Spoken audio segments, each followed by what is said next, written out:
வணக்கம் தாய் தமிழ் உறவுகளே. இன்றைக்கி இந்த காணொலியில் என்ன பார்க்க போகிறோம் அப்படின்னா, திருப்பூரில் நடந்த ஒரு சம்பவம். இது என்ன அப்படின்னா, வட மாநில தொழிலாளர்கள் அங்கே ஒரு தமிழரை தாக்கியிருக்காங்க. இந்த மாதிரி வட மாநிலத்தவர்கள் தமிழர்களை தாக்குவது இது ஒன்றும் புதுசு கிடையாது, ஏற்கனவே நடந்திருக்குது. இது மாதிரி அதுக்கு முன்னாடி காவலர்களை கூட சில இடங்களில் தாக்கியிருக்கிறாங்க. இதுக்கு முன்னாடியும் தொழிலாளருக்குள்ளே, அதாவது இதே மாதிரி ஒரு சர்ச்சை கூட வந்தது. அதாவது நம்மவர்கள் அவங்கள தாக்கிட்டாங்க அப்படின்னு சொல்லிட்டு ஒரு சர்ச்சை வந்தது. ஆனால் உண்மையிலே வட மாநிலத்தவர்கள் தான் தமிழரை தாக்கியிருந்தாங்க. ஆனால் ஒரு போலியான ஒரு வீடியோ, ஒரு காணொளி போலியாக சித்தரிக்கப்பட்டு அது சமூக வலைதளங்களில் பரப்பப்பட்டது. இது இப்போ நடந்த சம்பவம் சொல்லலை, இதுக்கு முன்னாடி அந்த மாதிரி நடந்தது. அதுக்கப்புறம் பீகார்லேருந்து அங்கேருந்து ஒரு டீம் இதுக்காக தனியாக உண்மையிலேயே எங்கள் மாநிலத்தை சேர்ந்த அந்த வட மாநிலத்தவர்கள் தாக்கப்படுறாங்களா அப்படின்னு பார்த்துட்டு கூட போனாங்க. ஆனால் நடந்தது என்னென்னா, வட மாநிலத்தை சேர்ந்த சில தொழிலாளிகள் இங்கே இருக்கக்கூடிய தமிழர்களை தாக்கியிருக்காங்க, அதான் உண்மை. ஆனால் அவங்க கட்டமைச்சது வேறு மாதிரி, அவங்களே என்னமோ தாக்கப்பட்ட மாதிரியும் அவர்களுக்கு நியாயம் கிடைக்காத மாதிரியும் சொல்லி ஒரு சித்தரிக்கப்பட்ட ஒரு காணொளி பரப்பப்பட்டது. அப்புறம் அது பொய்ன்னு தெரிஞ்சு போயிட்டாங்க. ஆனால் இப்போ நம்ம ஏன் இதை பற்றி பேசுகிறோம் அப்படின்னு சொன்னால், இது மாதிரி பல்வேறு குற்றங்கள் இதுக்கு முன்னாடி வட மாநிலத்தவர்கள்னால இந்த மாநிலத்தில் நிறைய சட்டம் ஒழுங்கு பிரச்சனை ஏற்பட்டிருக்கு. இப்போது 2 நாளைக்கு முன்னாடி திருப்பூரில் இந்திரா நகர் அப்படின்ற இடத்துல ஜெகதீசன் அப்படின்னு ஒருத்தரை அவர் திமுக நிர்வாகி. ஆனால் நம்ம திமுகவுக்காக இதை பேச வரல. அவர் ஒரு தமிழர். அந்த தமிழரை வட மாநிலத்தவர் தாக்கிட்டாங்க. அந்த காரணத்துக்காக தான் நம்ம இதை குறிப்பாக பேசுகிறோம். திமுக கூட இதை பற்றி பேசியிருக்குமான்னு தெரியல. ஆனால் இந்த குற்றச்சாட்டு நடந்ததுக்காக நாம் தமிழர் கட்சி அவர்களுடைய உறவுகள் நேராக அங்கே போய், அதாவது உறவுகள்னு சொல்கிறது அந்த ஜெகதீசன் அவர்களுடைய உறவுகள் கிடையாது.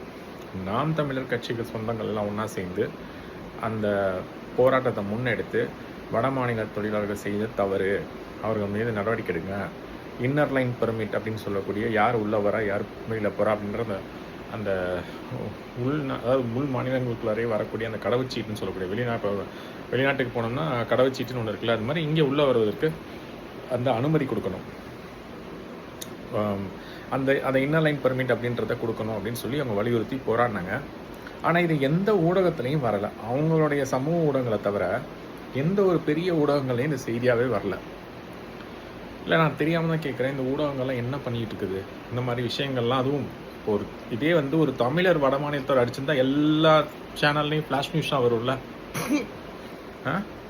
ஆனால் அதே இது ஒரு வட மாநிலத்தவர் தமிழர்கள் அடித்தாவோ, அவங்களுக்கு எதிரான குற்றங்கள் புரிந்தாவோ, ஏன் அது காணொலி, ஏன் அது எந்த ஊடகங்களையும் வரமாட்டேங்குது? சமூக ஊடகங்களில் தான் இதெல்லாம் வருது.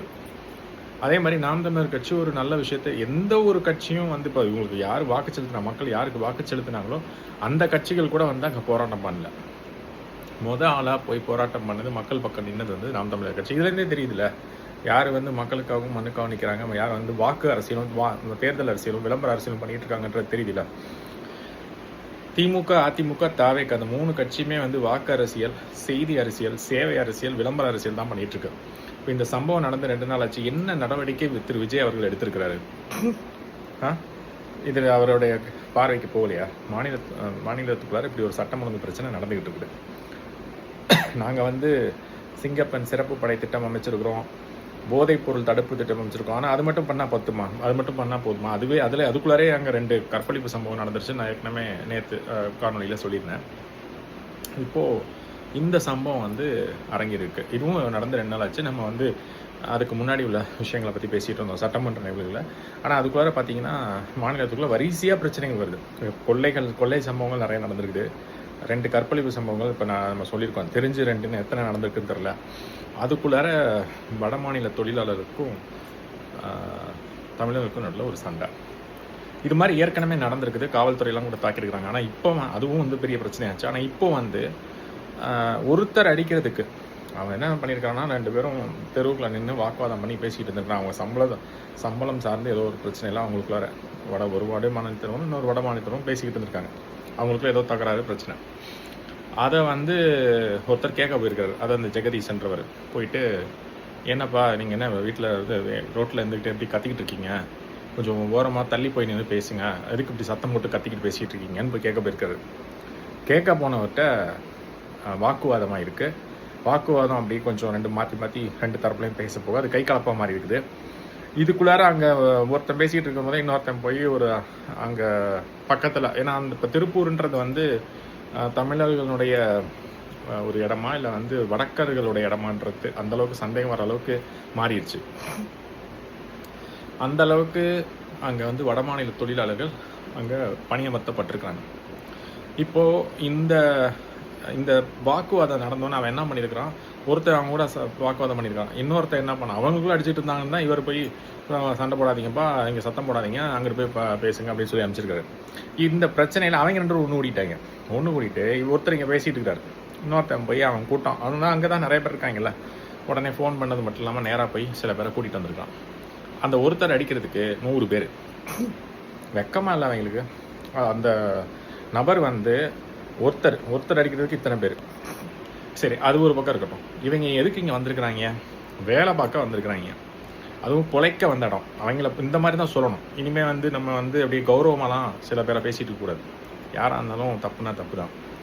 இந்த பொழைக்க வந்த இடத்துல வந்தோமா, வேலையை பார்த்தோமா, கிளம்பணுமான்னு இருக்கணும். ஆனால் என்ன பண்ணிகிட்டு இருக்காங்க, கூட்டம் சேர்த்துக்கிட்டு வம்பு வழக்கு பண்ணிக்கிட்டு, எவ்வளோ திமிரு தெனாவட்டு இருந்ததுன்னா பொழைக்க வந்த இடத்துல ரவுடித்தனம் பண்ணிட்டு திரிவாங்க. இதே தான் மற்ற மாநிலத்தை சேர்ந்தவங்களுக்கு. இது வந்து நம்ம வடக்கர்களுக்கு மட்டும் சொல்ல. இப்போ ஆந்திராலேருந்து சில பேர் வர்றாங்க, தெலுங்கானாலேருந்து சில பேர் வர்றாங்க, கேரளாலேருந்து சில பேர் வர்றாங்க, அதே மாதிரி தான் கர்நாடகாலேருந்து சில பேர் வர்றாங்க, மற்ற மாநிலங்கள்லேருந்து வர்றாங்க. யார் எங்கேருந்து மற்ற மாநிலத்துக்கு பொழைக்க போனாலும் அந்த மாநிலத்தின் சட்டத்திட்டங்களுக்கு உட்பட்டு, அதுபோக இந்திய அரசாங்கத்தின் சட்டத்திட்டம்லாம் இருக்குது, அது வேறு விஷயம், அதை உட்பட்டு அதுக்கு தகுந்த மாதிரி இருந்தாலும் நடந்துக்கணும். ஆனால் இந்த மாதிரி வடக்கர்கள் அங்கேருந்து அனுப்பி விட்றதே இந்திய அரசாங்கம் தான். ஏன்னா அவங்க மாநிலத்தில் அந்தளவுக்கு தொழிற்சாலைகள் இல்லை, வேலை வாய்ப்புகள் இல்லை. அதனால் என்ன பண்ணிகிட்டு இருக்காங்க அப்படின்னா, மற்ற மாநிலத்துக்கு நீங்கள் புலம்பெயர்ந்து வேலை பாருங்கன்னு அவங்களே அனுப்பி விட்டுக்கிட்டு இருக்காங்க ஒவ்வொரு புகை வண்டியிலையும். இப்போ இவங்க வந்து பொழைக்க வந்த இடத்துல முதல்ல இங்கே இருக்கிற முதலாளிகளை நம்ம வந்து கண்டிக்கணும். அதாவது நீங்கள் தமிழராக இருக்கீங்க, ஒரு சக தமிழர் இன்னொரு தமிழருக்கு தான் முதல்ல வேலையை வாய்ப்பு கொடுக்கணும். ஆனால் நீங்கள் என்ன பண்ணுறீங்க, உங்களுடைய கொள்ளை லாபத்துக்காக இங்கே இருக்கிற ஆட்களுக்கு வந்து வேலையை கொடுக்காம, அது வேலை கொடுக்கலன்றதுக்கு வேற ஒரு காரணத்தையும் பொய்யாக, அதில் வந்து பாதி உண்மை பாதி போயிருக்கலாம். என்ன அப்படின்னா, இங்கே இருக்கிற தமிழர்கள்லாம் டாஸ்மாக்கு போய் குடிச்சிட்டு படுத்துக்கிறான், ஒழுங்காக வேலைக்கு வரதில்ல, அது மட்டும் இல்லாமல் நிறைய விடுப்பு கேட்குறான், எங்களுக்கு வந்து எல்லா நாளும் உழைக்கணும்.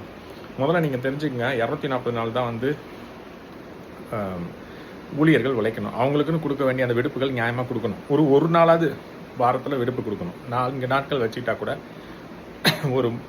ஒரு மாதத்துக்கு 4 நாள் அப்படின்னா ஒரு வருஷத்துக்கு பார்த்தீங்கன்னா 48, ஏன்னா 12 மாதம். ஆனால் அந்த வார கணக்குப்படி பார்த்தீங்கன்னா அது 52 வரும், சில சமயம் கூடுதலாக வரும்.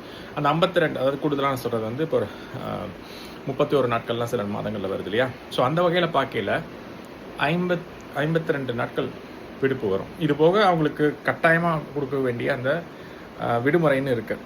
இப்போ இந்த சுதந்திர தினம், குடியரசு தினம், இந்த மாதிரி விஷயங்கள், இப்போ மே 1 இந்த மாதிரி நாட்கள், இது மாதிரி ஒரு 10 நாள் இருக்குது. இதெல்லாம் சேர்த்திங்கன்னா ஒரு 62 நாள் வரும். இந்த விடுப்பு கூட அவங்களுக்கு கொடுக்காம அந்த நாட்கள்லையும் வேலையை வாங்கணும் அப்படின்னு நினச்சி கொள்ளை லாபம் அடிக்கணும் அப்படின்ற நினைக்கக்கூடிய இந்த தமிழ் முதலாளிகள், சில பேர் அதில் வடக்கார முதலாளிகள் இருப்பாங்க. ஏன்னா அங்கே தமிழர்கள் மட்டும்தான் அங்கே தொழிற்சாலை வச்சுருக்காங்கன்னு சொல்ல முடியாது. அவன் தெளிவாக அவன் ஆட்களுக்கு தான் வேலையை கொடுக்குறான். ஆனால் நீங்கள் என்ன பண்ணணும், நீங்கள் தானே அங்கே வந்து நிறுவனம் வச்சுருக்கீங்க, அங்கே இருக்கக்கூடிய தமிழர்களுக்கு தானே வேலையை கொடுத்துருக்கணும். எதுக்காக இவங்களுக்கு வேலையை கொடுக்குறீங்க? அப்போ அதுக்கு பின்னாடி இருக்கக்கூடிய நோக்கம் என்ன அப்படின்னா, அவன் வந்து 10,000 ரூபாய்க்கு கூட வேலைக்கு வருவான், கம்மியான சம்பளத்துக்கு அவன் வேலைக்கு வரான். தமிழர்களோட ஒப்பிடுகையில் அவன் கம்மியான சம்பளத்துக்கு வேலைக்கு வரான். இதை வெட்ட வெளிச்சமாக வெளியில் சொன்னால் அசிங்கம், நீங்கள் வந்து தமிழர்களுக்கு துரோகம் பண்ணுறீங்க அப்படின்றது தெரிஞ்சு போயிடும். ஆனால் அது தெரிஞ்சிருக்கு. ஆனால் நீங்கள் வந்து ஒரு வெளிப்படையாக ஒத்துக்காமல், எங்களுக்கு தமிழ் ஆட்கள் வந்து கிடைக்கல, தமிழர்கள் இங்கே வேலைக்கு ஒழுங்காக வர்றதில்லை, குடிச்சிட்டு படுத்துக்கிறான், விடுப்பு அதிகமாக கேட்குறான், ஒழுங்காக வேலைக்கு வரதில்லைன்னு இந்த மாதிரி பொய்யான காரணங்களை ஜோடித்து சொல்கிறீங்க. ஒரு சில பேர் அப்படி இருக்கலாம். ஏன்னா இந்த மாநிலத்தை குட்டிச்சவராக ஆக்குனது திமுகவும் அதிமுக தான். ஏன்னா நிறைய டாஸ்மாக் கடைகளை திறந்து எல்லாரையும் குடிக்க வச்சு வேலையிலேருந்து அப்புறப்படுத்தினது, உழைப்புலேருந்து அப்புறப்படுத்தினது காரணம் இந்த மாதிரி அவங்கள மதுவுக்கு அடிமையாக்கி வச்சது. அது மட்டும் இல்லாமல் இதுக்கு பின்னாடி மத்திய அரசினுடைய அந்த வஞ்சகமும் இருக்குது. ஏன்னா அவங்க மாநிலத்தில் அவங்க ஆளுங்கின்ற மாநிலங்கள்லாம் பார்த்தீங்கன்னா அதிகமான தொழிற்சாலைகள் கிடையாது. அதே மாதிரி அங்கே இருக்க அத்தனை பேருக்கு அவங்களால வேலை கொடுக்க முடியல. நான் அங்கெல்லாம் நிறையா அவன் அதாவது புள்ள குட்டியை பெற்று போட்டுக்கிட்டு இருக்காங்க. உத்தரப்பிரதேசத்தில் இவ்வளோ மக்கள் தொகை அதிகமாக இருக்கிற காரணம் என்ன? இங்கெல்லாம் வந்து குடும்ப கட்டுப்பாடு இருந்தது. ஏன் அங்கெல்லாம் இருக்க மாட்டேங்குது? ஏன் வடக்கில் மட்டும் குடும்ப கட்டுப்பாடுலாம் அந்தளவுக்கு இல்லையா? தெற்கு பக்கம் இருக்க மாநிலங்களுக்கு மட்டும் இந்த குடும்ப கட்டுப்பாடுலாம் அதிகமாக விதிக்கப்படுது. அவங்க நினச்சா 15 கூட பெற்றுப்பான், 20 கூட பெற்றுப்பாங்க. அப்புறம் இங்கே மட்டும் இருக்குது 2 பேரே வந்து அதிகம், நீங்கள் குடும்ப கட்டுப்பாடு பண்ணிக்கங்க, இல்லை வந்து ஒருத்தர் போதும் அப்படிலாம் எதுக்கு விளம்பரப்படுத்துறீங்க? அப்போ இதில் என்ன நோக்கம் இருக்குன்னா, தமிழர்களுடைய அந்த எண்ணிக்கை, மக்கள் தொகை எண்ணிக்கை கூடிடக்கூடாது.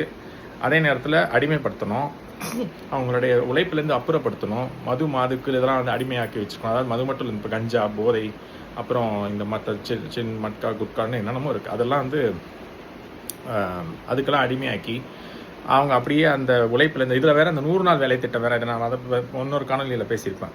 இந்த 100 நாள் வேலை திட்டத்தில் ஒழுங்காக வேலையும் கொடுக்காம, அதாவது வேலையே ஒழுங்காக அவங்களுக்கு கொடுக்காம சும்மா வந்து சம்பளம் வாங்கிட்டு போகிறாங்க. இந்த இதுக்கு வரனால அவங்க விவசாயத்துக்கு வர மாட்டேன். அப்போ அதுலேருந்து அப்புறப்படுத்திட்டு இப்போ அந்த தொழிலுக்கும் வந்து வடமாநில தொழில் தான் வந்துட்டு இருக்காங்க. அப்போ அங்கே வந்து பொம்பளைங்களாவது வந்து வேலை பார்த்துக்கிட்டு இருந்தாங்க அந்த விவசாயத்தில். இப்போ அதுலேருந்தும் நிறைய பேர் அப்புறப்படுத்தப்பட்டிருக்காங்க. காரணம் இந்த 100 நாள் வேலை திட்டம் போலியாக சும்மா உட்கார வச்சுட்டு. அப்போ இதுக்கு பின்னாடி இருக்கக்கூடிய அந்த வஞ்சக எண்ணம் மத்திய அரசுகிட்டேருந்து வருகிறது. அதை மாநில அரசு வேறு வழியே இல்லாமல் அவங்க சொல்கிறதுக்கெல்லாம் மண்டையாட்டிக்கிட்டு இங்கே இருக்கக்கூடிய கையாளாகாத அரசுகள், இப்போ இருக்கிற அரசு வந்து இப்போ தான் வந்திருக்காங்க. ஆனால் இதுக்கு முன்னாடி இருந்த 2 அரசுகள், அதாவது திமுக அரசும் சரி அதிமுக அரசும் சரி, இவங்க மேலே 1008 ஊழல் வழக்குகள் இருக்குது. இவங்களால எதுவுமே எதிர்த்து பேச முடியல. அதனால் அவங்க சொல்கிறதுக்கெல்லாம் மண்டையாட்டிக்கிட்டு வந்து இங்கே வந்து கண்டதுலேயும் கையெழுத்தை போட்டுட்டு வர்றவன் போகிறவனாலாம் உள்ளே விட்டுட்டு, அதுவும் வந்தது மட்டும் இல்லாமல் அவனுக்கு ரேஷன் கார்டு கொடுக்க வேண்டியது. அவங்களுக்கு வந்தவங்க வந்து யார், என்ன, எத்தனை நாள் இங்கே இருப்பான், என்ன வேலைக்கு வந்திருக்கான், எந்த கம்பெனிக்கு வந்திருக்கிறான், எந்த நிறுவனத்துக்காக வேலை பார்க்க வந்திருக்கான், எவ்வளோ நாள் இங்கே இருப்பான், அவனுக்கு எதுக்கு நம்ம ரேஷன் கார்டு கொடுக்கணும், அவனுக்கு எதுக்கு நம்ம வாக்காளர் அட்டை கொடுக்கணும், இதெல்லாம் எதுவுமே கேட்கறது கிடையாது. வர்றவங்க போகிறவனுக்குலாம் கொடுத்துட வேண்டியது. ஏன்னா நீங்கள் அந்த மத்திய அரசு கூட ஒரு மறைமுக டீலிங் இருக்கீங்க. இதில் நாங்கள் பாஜகவை எதிர்க்கிறோம். காங்கிரஸும் இந்த வேலையை பண்ணிக்கிட்டு இருக்குது. பாஜக ஆட்சியில் தான் பண்ணியிருக்காங்க. இப்போ கடந்த 12 வருஷமா யார் இருக்கா அப்படின்னு பார்த்தோம்னா பாஜக தான் இருக்குது. இப்போ இந்த மைக்ரேஷன் எப்போ அதிகரிச்சுது, அங்கேருந்து இங்கே வரக்கூடிய அந்த புலம்பெயர்கள் தொழிலாளர்கள் எப்போ அதிகரிச்சாங்கன்னா இந்த 12 வருஷத்துல தான் அதிகமாக அதிகரிச்சிருக்கு. அப்போ நீங்கள் இதில் என்ன பாஜகவை எதிர்த்துருக்கீங்க? பாஜகவை எதிர்த்திருந்தால் இந்த மாதிரி திட்டங்களுக்குலாம் நீங்கள் எப்படி துணை போயிருப்பீங்க? அங்கேருந்து இவ்வளோ பேர் வரக்கூடாது, எங்கள் மாநிலத்திலே வேலை இல்லாமல் நிறைய பேர் இருக்கான், அவனுக்கு தான் வேலையை முதல்ல கொடுக்கணும் அப்படின்லாம் சொல்லியிருக்கணும். இப்போ இதுலேருந்து என்ன தெரியுது அப்படின்னா, நீங்கள் மறைமுகமாக திமுக சரி அதிமுக வெளிப்படையாகவே அவங்க கூட கைகோத்துக்கிட்டு அடிமை அரசாக தான் இருந்திருக்குது. இது வந்து நேரடியாக அடிமை அரசுன்றது அதிமுக. ஆனால் மறைமுக அடிமை வந்து திமுக. பாஜகவுக்கு ஒரு மறைமுக அடிமை மாதிரி இருந்து வேலை பார்த்துருக்குது. வெக்கமா இல்லையா அவங்களுக்குலாம்? நீங்கள் வந்து இந்த மாதிரி பொய்யா சொல்லிக்கிட்டு இவ்வளோ பேரை உள்ள விட்டுருக்கீங்க. கிட்டத்தட்ட 1.5 கோடி பேர் உள்ள வந்திருக்கிறான் அப்படின்றது ஒரு தகவல். நீங்கள் என்னத்த மாநிலத்தில் ஒழுங்காக ஆட்சி பண்ணி கிழிச்சிங்க. இப்போ தாவேக அரசு வந்திருக்குது. இப்போ ஒரு செய்தி, இப்போ இந்த மாதிரி ஒரு சம்பவம் நடந்திருக்குது. என்ன நடவடிக்கை எடுத்திருக்கீங்க? புதுசாக நீங்கள் மாற்றம்னு வந்தீங்கல்ல, என்ன மாற்றத்தை கொடுத்துட்டீங்க? இந்த பிரச்சனை நடந்தோடனே இந்நேரம் நடவடிக்கை எடுத்துருக்கணும்ல. என்ன நடவடிக்கை எடுத்திருக்கீங்க? இந்த மாதிரி ஒரு 4 பேரை கைது பண்ணியோ இல்லை அவங்க மேலே வந்து ஒரு இந்த மாதிரி வன்முறையில் ஈடுபடுறவனா குண்டா சட்டத்தில் பிடிச்சி உள்ளே போட்டோம்னா அடுத்த தடவை அவன் ஏதாவது செய்வான் அவன். ஏன்னா அது வந்து அந்த சட்டத்துக்கு உள்ளே போயாச்சுன்னா வாழ்க்கை முடிஞ்சிருச்சு, அவ்வளோதான். ஒரு 10 பேர் அப்படி குண்டா சட்டத்தில் போட்டு உள்ளே தள்ளி விட்டா அதுக்கப்புறம் எவனாவது இந்த மாதிரி செய்யணுன்ற திமிரு தெனாவட்டு வருமா? பிழைக்க வந்த இடம்ன்றது தான் அப்போ தான் அவனுக்கு உணர்வே செய்யும். முதல்ல இந்த மாதிரி வெளியிலேருந்து புலம்பெயர்ந்து வந்தவங்களுக்கு ரேஷன் கார்டு கொடுக்குறதும் ஓட்டர் ஐடி கொடுக்குறதும் முதல்ல நிறுத்துங்க. ஓட்டர் ஐடி அவன் ஊரில் அவன் வச்சிருப்பான் ஏற்கனவே. அந்த அட்ரஸ் சேஞ்ச் பண்ணுறான் நீங்கள் பண்ணுறதுக்கு அவனுக்கு ஏதாவது கண்டிப்பாக அட்ரஸ் சேஞ்ச் பண்ணுறான்னா அவனுக்கு ஏதாவது ப்ரூஃப் கேட்பாங்க. நீங்கள் எதுக்கு ரேஷன் கார்டு கொடுக்குறீங்க? ரேஷன் கார்டை முதல்ல நிப்பாட்டினா முடிஞ்சு போச்சு. அவன் போய் ஓட்டர் ஐடி இங்கே அட்ரஸ் சேஞ்ச் பண்ணுறான்னா பண்ண முடியாது, கண்டிப்பாக பண்ண முடியாது. அதேமாரி அவன் மாற்றணும்னு நினச்சானா இங்கே ஓட்டு போடுற உரிமை கிடையாதுன்னு சிறப்பு அதிகாரம் முதலமைச்சருக்குன்னு ஒரு சில சிறப்பு அதிகாரங்கள்லாம் இருக்குது. அதை பயன்படுத்தி என்ன வேணால் பண்ணலாம். அந்த பிரதமர் அந்த கான்ஸ்டியூஷன் ஆஃப் இந்தியா அதுலேயே நமக்கு வந்து முதலமைச்சருக்குன்னு சில சிறப்பு அதிகாரம் கொடுக்கப்பட்டிருக்கு. இப்போ இந்த ஜல்லிக்கட்டு போராட்டமே பார்த்தீங்கன்னா பீட்டான்ற ஒரு நிறுவனம் வந்து இங்கே ஒரு எதிர்ப்பு வழக்கை போட்டு சுப்ரீம் கோர்ட்டில் போட்டு உச்சநீதிமன்றத்தில் போட்டு இவங்க யாரும் ஜல்லிக்கட்டு வந்து நடத்தக்கூடாது, மிருகங்களை துன்புறுத்துறாங்கலாம் சொல்லி ஒரு எதிர்ப்பு தெரிவித்து அந்த வழக்கில் வெற்றியும் பெற்று தடை வாங்கி வச்சிருந்தது ஜல்லிக்கட்டுக்கு. ஆனால் அந்த தடையும் உடைச்சி இங்கே வந்து இந்த ஜல்லிக்கட்டை நம்ம கொண்டு வந்தது அந்த முதலமைச்சரின் அந்த சிறப்பு அதிகாரத்தை பயன்படுத்தி தான். அப்படித்தான் வந்து ஏன்னா இங்கே மிகப்பெரிய போராட்டம், மக்கள் போராட்டம் நடக்குது. வேறு வழியே இல்லாமல் பன்னீர்செல்வம் அவர்கள் என்ன பண்ணுறாரு, அவருடைய சிறப்பதிகாரத்தை பயன்படுத்தி மக்களுக்கு அதுக்கு விதிவிலக்கு கொடுத்து அதை நடத்த வச்சாங்க. அப்போ அந்த சிறப்பதிகாரம் ஒன்று இருக்குதுல்ல, அப்போ முதலமைச்சர் நினச்சா என்ன வேணால் பண்ண முடியும்ல. அப்போ இவங்களெல்லாம் என்ன, இவங்களுக்கு கொடுத்துருக்க இதுக்கு முன்னாடி அந்த புலம்பெயர்ந்து வந்தவனெல்லாம் வந்து இவங்களுக்குலாம் ரேஷன் கார்டு கொடுத்து தப்பு. எத்தனை பேர் புலம்பெயர்ந்து வந்திருக்கானோ அத்தனை பேருக்கு ரேஷன் கார்டை முதல்ல கொடுக்கணும். அவன் எத்தனை பேராக இருந்தாலும் பரவாயில்ல, அவங்களுக்குலாம் இங்கே அவன் மாநிலத்துக்கு அவன் சொந்த ஊருன்னு ஒன்று இருக்கும், அவன் அங்கே போய் ரேஷன் கார்டு வாங்கிட்டோம். இங்கே ரேஷன் கார்டு கொடுத்ததை திரும்ப பெறுங்க. இதுதான் முதல்ல நம்ம வைக்கக்கூடிய கோரிக்கை. அதை வச்சு தான் அவன் அட்ரஸ் சேஞ்ச் பண்ணுறான். அது இல்லைன்னா அவன் எப்படி அட்ரஸ் சேஞ்ச் பண்ணுவான்? அது மட்டும் இல்லாமல் உள்ளே வர அத்தனை பேருக்கும் இன்னர் லைன் பெர்மிட் கொடுக்கணும். அது எந்த மாநிலத்தை சேர்ந்தவனாக இருந்தாலும் சரி. அது வந்து இந்த வடக்கன்களுக்கு மட்டும் நான் சொல்லலை. அது மட்டும் இல்லாமல் மற்ற மாநிலங்கள் வந்து இங்கே வரவனுக்கு கூட நம்ம வந்து இன்னர் லைன் பெர்மிட் கொடுத்து தான் வச்சுக்கணும். சும்மா வரவன் போகிறோம்னா இங்கே வந்து வருஷக்கணக்காக தங்கிட்டு நானும் தமிழர், நாங்கள் இங்கே தான் 50 வருஷம் 60 வருஷம் முதல்ல நீங்கள் உள்ளே ஒட்டிக்க முதல்ல வந்தால் சுற்றி பார்க்கறதுக்கு வரானா இல்லை வேலை செய்ய வரானா, எதுக்கு எப்படி உங்களுக்கு தெரியும்? எதுக்கு வரான்னு உங்களுக்கு எப்படி தெரியும்? அவன் பாட்டு வந்துட்டு வருஷக்கணக்காக இங்கே இருந்துட்டு இங்கே தொழில் பண்ணுவான், இல்லை இங்கே வந்து இங்கே இருக்கக்கூடிய, அதாவது அவன் வந்து தொழில் பண்ணுறதுக்கு வரலாம், இல்லை இங்கே படிக்கிறதுக்கு வரலாம், இல்லை மருத்துவத்துக்கு வரலாம், இல்லை இங்கே வந்து தங்கி பிற்காலத்தில் இங்கே வந்து வேறு ஏதாவது அவனோட திட்டங்களை ஏதாவது நிறைவேற்றுறதுக்கு வரலாம். அதனால் யார் வேணாலும் இங்கே மற்ற மாநிலங்களுக்கு எப்படி போய் நம்ம சுற்றி பார்க்குறோமோ அது மாதிரி இங்கே சுற்றுலாவுக்கு வரலாம், வேலை பார்க்குறதுக்கும் வரலாம். அதே மாதிரி இங்கே வந்து தங்கலாம், அதெல்லாம் யாரும் எதுவும் குறை சொல்ல. ஆனால் அந்த வேலை பார்க்க வர்றவங்க முதல்ல ஒரு பிற மாநிலத்துலேருந்து இங்கே வரவங்க ஏன் வராங்கன்றது அந்த டேட்டா இருக்கணும். குறிப்பாக அந்த வேலைக்கு வரவங்களோட டேட்டா கண்டிப்பாக நீங்கள் வச்சுக்கணும். இப்போ சுற்றுலாவுக்கு வரவங்க இந்த மாதிரி மருத்துவத்துக்கு வராங்க, இல்லை யாராவது உறவினரை பார்க்க வராங்க, அதெல்லாம் சரி, அதெல்லாம் வரட்டும் போட்டோம், அதில் எந்த தடையும் கிடையாது. ஆனால் இந்த மாதிரி வேலைக்கு வரவனுடைய டேட்டா நீங்கள் வச்சுக்கணும். இப்போ ஒரு கம்பெனி வந்து இங்கே எடுக்குது ஆளுக்கு அப்படின்னா முதல்ல நீங்கள் என்ன சட்டத்தை கொண்டு வரணும் அப்படின்னா, இங்கே தமிழ்நாட்டில் தமிழர்களுக்கு 90% வேலை, மிச்சம் 10% தான். அதுவும் வந்து தமிழர்களுடைய வேலையெல்லாம் அவங்க பூர்த்தி செஞ்சதுக்கு அப்புறம் அதுக்கு மேலேயும் வேலை இருக்குது, ஆட்கள் இல்லை அப்படின்ற பட்சத்தில் தான் நீங்கள் வெளியிலேருந்தே போகணும். இங்கேயே வேலை இல்லாமல் பல பேர், கோடிக்கணக்கான பேர் இருக்கான். எதுக்கு நீங்கள் வெளியிலேருந்து ஆள் எடுக்கிறீங்க? அப்போ அந்த நிறுவனங்கள் கம்மியான சம்பளத்துக்கு ஆள் எடுக்கணும் அப்படின்னு நினச்சி இந்த வேலையை பண்ணிக்கிட்டு இருக்குது. அப்போ நம்ம என்ன செய்யணும்னா, முதல்ல இவங்களுக்கு மேலே நடவடிக்கை எடுக்கிறதுக்கு முன்னாடி அந்த நிறுவனங்கள் மேலேயே நடவடிக்கை எடுக்கணும். ஏன்னா அவன் தமிழராக இருந்துகிட்டே இவ்வளோ கெடுதல் பண்ணிட்டு இருக்கான். கொள்ளை லாபம் அடிக்கணும், பெரிய லாபம் சம்பாதிக்கணும் அப்படின்னு நினச்சி தான் அந்த வேலையை பண்ணிட்டு இருக்கான். முதல்ல இந்த நிறுவனங்களுக்கு ஒரு சட்டத்தை போடணும்.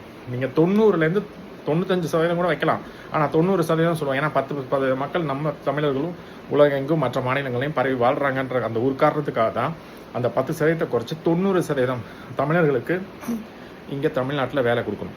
இவங்களுக்கு வேலை கொடுத்து முடிச்சதுக்கு அப்புறம் தான் பிற மாநிலத்தை சேர்ந்தவங்க, அவங்க எவனா வேணாந்துட்டு போட்டோம், அவன் எப்பேற்பட்ட கொம்பனாக இருந்தாலும் அவங்களுக்கு அப்புறம் தான் வேலையை கொடுக்கணும். இந்த இன்ஃப்ளூயன்ஸில் வராங்க, தெரிஞ்சவங்க மூலமாக வராங்க, ரெக்கமெண்டேஷன் இதெல்லாம் தூக்கி பின்னாடி வச்சுட்டு 90% வந்து தமிழர்களுக்கு தான் வேலை கொடுக்கணும். இந்த சட்டத்திட்டத்தை நீங்கள் நிறைவேற்றணும். இது வந்து நம்ம வந்து ஒரு கோரிக்கையாகவே தாவேக அரசின் தலைவர் முதல்வர் விஜய் அவர்களுக்கு வைக்கிறோம். இந்த சம்பவம் நடந்ததுக்கு அப்புறமா நீங்கள் என்ன நடவடிக்கை எடுத்தீங்கன்றது தெரியல. தயவு செஞ்சு உடனடியாக நடவடிக்கை எடுங்க. அந்த குற்றத்தில் ஈடுபட்ட அந்த 100 பேரையும் பிடிச்சி உள்ள போட்டு அவனுக்கு 100 பேர் மேலே குண்டார் சட்டத்தை போடுங்க. இனிமேல் அந்த மாதிரி பல்காக தூக்கி உள்ளே வைக்கணும், பெரிய பெரிய வழக்கா போட்டு உள்ளே வைக்கணும். அதை குண்டாசு உடச்சிட்டு வர்றது அவ்வளோ சாதாரண விஷயம் இல்லைன்னு எல்லாருக்கும் தெரியும். இப்படி பண்ணோம்னா அடுத்து 10 பேர் கூட மாட்டான். இந்த 100 பேரை தூக்கி உள்ள வச்சிட்டோம்னா 10 பேர் கூட மாட்டான் தருவ. அப்போ இந்த மாதிரி நம்ம திருப்பி அடிக்கணும்னா போய் நேரடியாக போய் அடிக்கணும்னு சொல்ல வரல. நான் சொல்கிறது அரசு அவங்கள வந்து இந்த மாதிரி போய் அவங்கள வந்து சரியாக நடவடிக்கை எடுக்கணும். அதை தான் நான் திருப்பி அடிக்கணும்னு சொல்கிறேன். போய் அவங்கள போய் வெட்டுங்க குத்துங்கலாம் நான் சொல்ல. அரசு கையாளாகாத்தனமாக இருக்கிறனால தான் வரவன் போகிறவனா குற்றம் பண்ணிக்கிட்டு இருக்கிறான்.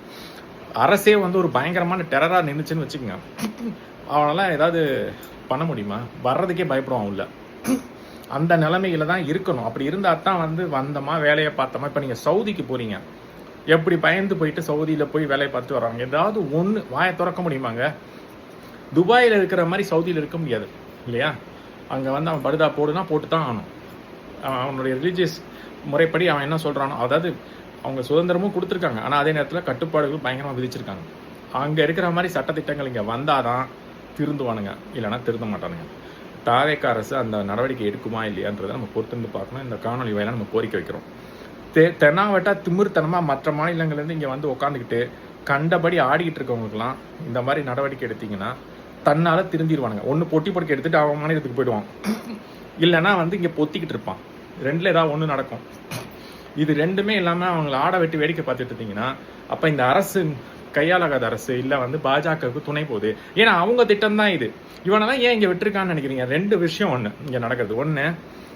2 இல்லை 3 விஷயம். 1, தமிழர்களை வேலையிலேருந்து அப்புறப்படுத்தணும்.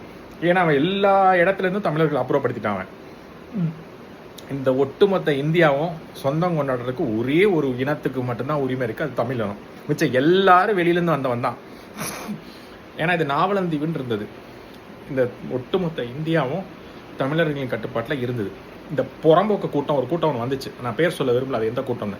அது வரையிலே வந்து சிந்து சமவெளியில் உடச்சிக்கிட்டு பல பேரை கொண்டுட்டு தான் உள்ளே வந்துச்சு.